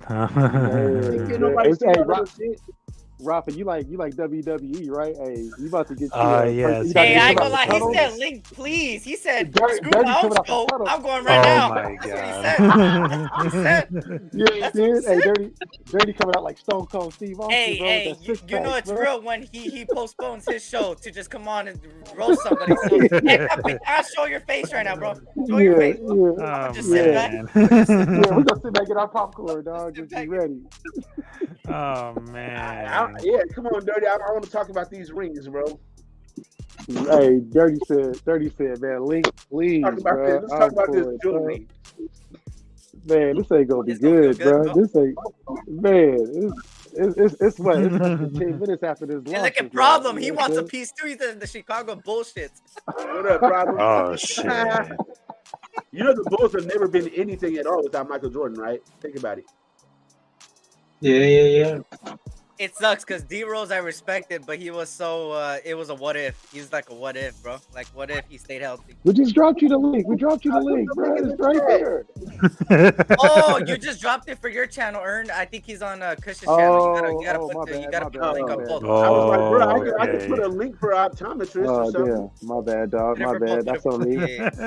That's on me. There you go, sir. Hop on. Hey, yo, Allegiance, what are you on? Oh my God, lunatic. Lunatic going crazy. Oh man. There he is. I'm gonna give him a good intro. He's wearing Raider gear today, y'all. He said, fuck this basketball shit. He ain't fucking around. That's what he needs to do. Rafa, I'm gonna tell you right now, put your mouthpiece in. This man is about to unleash on you. He put your helmet on good, put your little face shield, you know what I'm saying, the visors. We're gonna bring him on. He said he is that dude right now. Oh my God. Hey, you need to put up a green screen. Get him, Dirty. I really don't give a fuck. So here it goes. Look, first and foremost. So how did your game go? First and foremost, how did your game go? First and Let's foremost, talk about your game first. First and foremost, who are you guys playing in the next round? Hey, I created this show. I'll cancel this show. Shut up. Capital culture in full effect. I produced this goddamn show. No. Hey, then you start putting up comments, so here we go. First and foremost, I don't know what Jack was saying to you, SC, but don't let the motherfucker blow your head up. You're not that goddamn good. You take too many goddamn vacations. You know, some consistency, brother. Consistency. Next, we're gonna move to Earn. Earn, I'm not talking to you, nigga. You supposed to call me back today. You did not pick up the phone to call me back. Hey, Nigga, that's text Earn. me 5 times to explain why he was going to call me back and did not. That's all right. It's okay. Hey, you're completely right. My bad. That's my bad. I forgot. My bad. Now, moving on to Rafa. Okay. How dare you speak on anybody being a fan of anything, you bandhopper. You just got to be a goddamn Raider fan. You was a Carolina fan. Young grasshopper. Okay. You like to hop from ship to ship, huh? Is that what it is? Look, when you come for the king, well, not the king. I'm a president. Fuck a king. When you come for a president, make sure you fire at the right guy. Because when you fire at me, Oh man. I fire back in the most subtlest way, Rafa. In the subtlest way. How about you sit on the NWA waiting list another 3 months? Oh my God. Oh no, he's throwing low blows. Hold up, I got you, Capitan. Hey, I'm in Cancun on my vacation with the Clippers, bro. Oh man. Hey, this is where I go for vacation too, bro. The Clippers have something in common with me right there. Right there. I don't know what you expect from a team who doesn't have has 2 stars, bro, on the end of their I ain't trying to hear none of that. Yo, because when my team was down 0-2, you was talking shit, and you was talking about did you win yet? Have you won yet? We just won 2 straight. How many times you win 2 total? Did you win the series? Is the series over? 2-2 right now. What? Yeah, no. Let me know when the series is over. Talk to me. How did we all forget? Believe me, I will. This man delayed his show, y'all. He delayed his show to come on here and chew some ass out. He delayed his own damn show. He came on here and said, "Look, man, I don't have any excuse aside from my star players were gone. I was once Kawhi dropped, bro. I was like, well, that's it. Hey man, look. First off, hey, Move this man.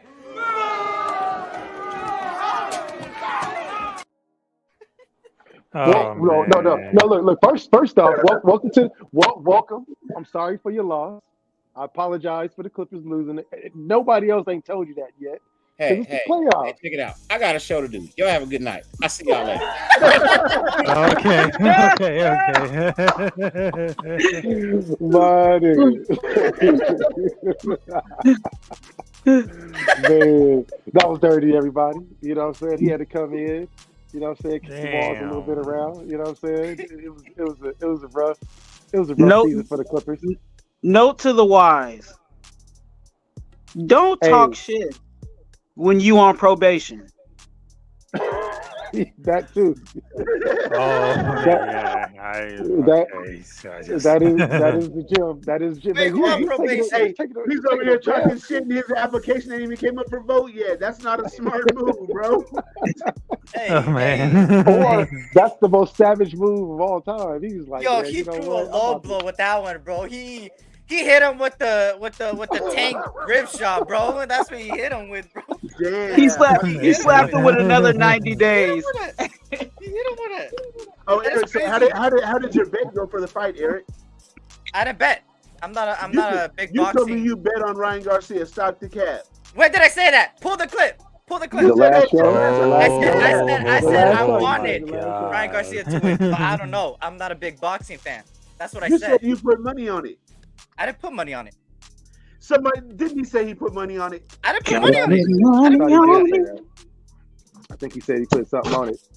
Yeah, go look at the VOD. Go look at the video. Go look at the live. And then send it to me. Look at the video. I said I want Ryan to win because not only is he from LA, but he also somebody that I respected. But I didn't say I betted, and nor did I say I'm a big boxing fan. I'm not a big boxing guy. I'm a UFC guy. UFC, I bet every time. Oh my god. Okay, You know okay. how much money I won? Oh my god, Amanda Nunez. Shout out to you. Amanda Nunez, shout out to you. Yeah, real talk. You won me on that one. huge Oh my money. God, I can just And you go do it again in June 10th. She sound good. Do it again June 10th.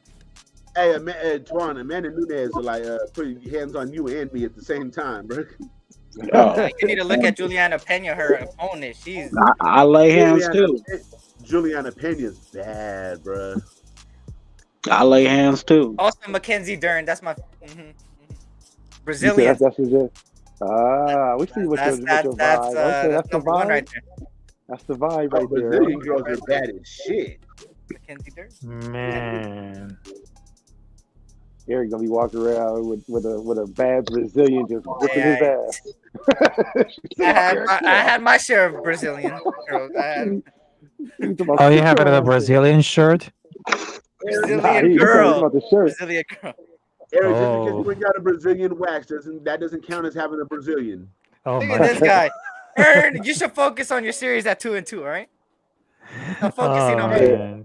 Hey, you see how worried I am about this series? Do you see how worried I am? Yeah, about John Jones series? won me money too.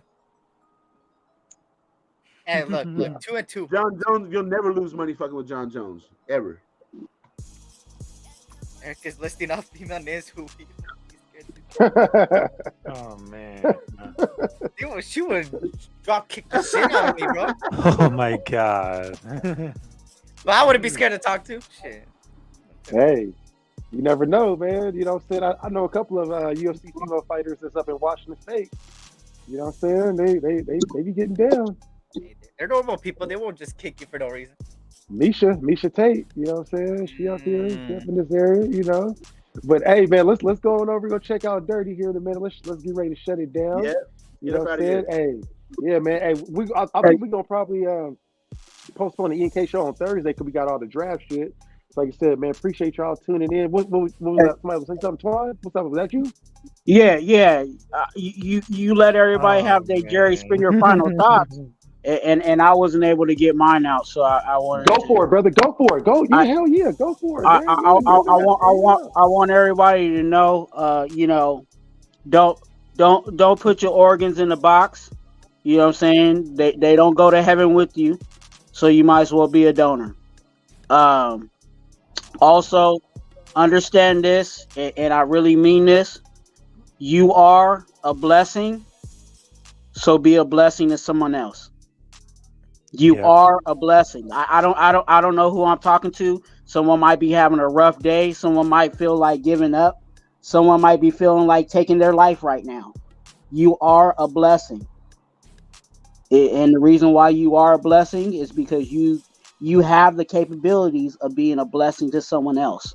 And it doesn't have to be financial. It could be, there's a lot of free things that you can do to be a blessing to someone else. You are a blessing. Be a blessing to someone else. Ooh, exactly. Great words. Great words, bro. I can't put it no better than that, bro. We're gonna leave it with that right there because I don't think there's any other words that I could be able to put together that would be more eloquent than our good brother Twan with that one. So, yes, sir. Like I said, work on your reactions. What we gonna be looking like on the draft? You know what I'm saying? We're gonna be mad, sad, throwing stuff around, but just remember. Be cool and calm. And yeah, man, until then, hey, you guys got SC, you got Twan, you got El Capitan, you got my co-host Ern. Shout out to Dirty.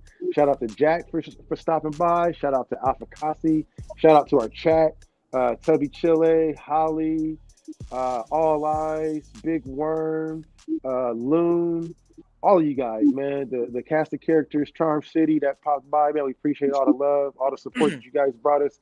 We got 3 hours in the chat. It's our longest that we've been on, so we kept ourselves entertained. But as always, things must come to an end. So we'll see you guys. We'll have a lot to talk about here on the next version of the E&K show featuring the SC experience. Until then, just like Raiders, as we always say, just win, baby. All right, peace out. Just win, baby.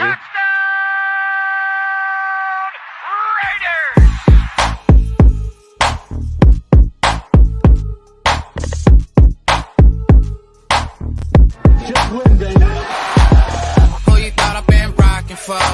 Ever and skulls. Black and white, you see it on my flags and poles. I'm a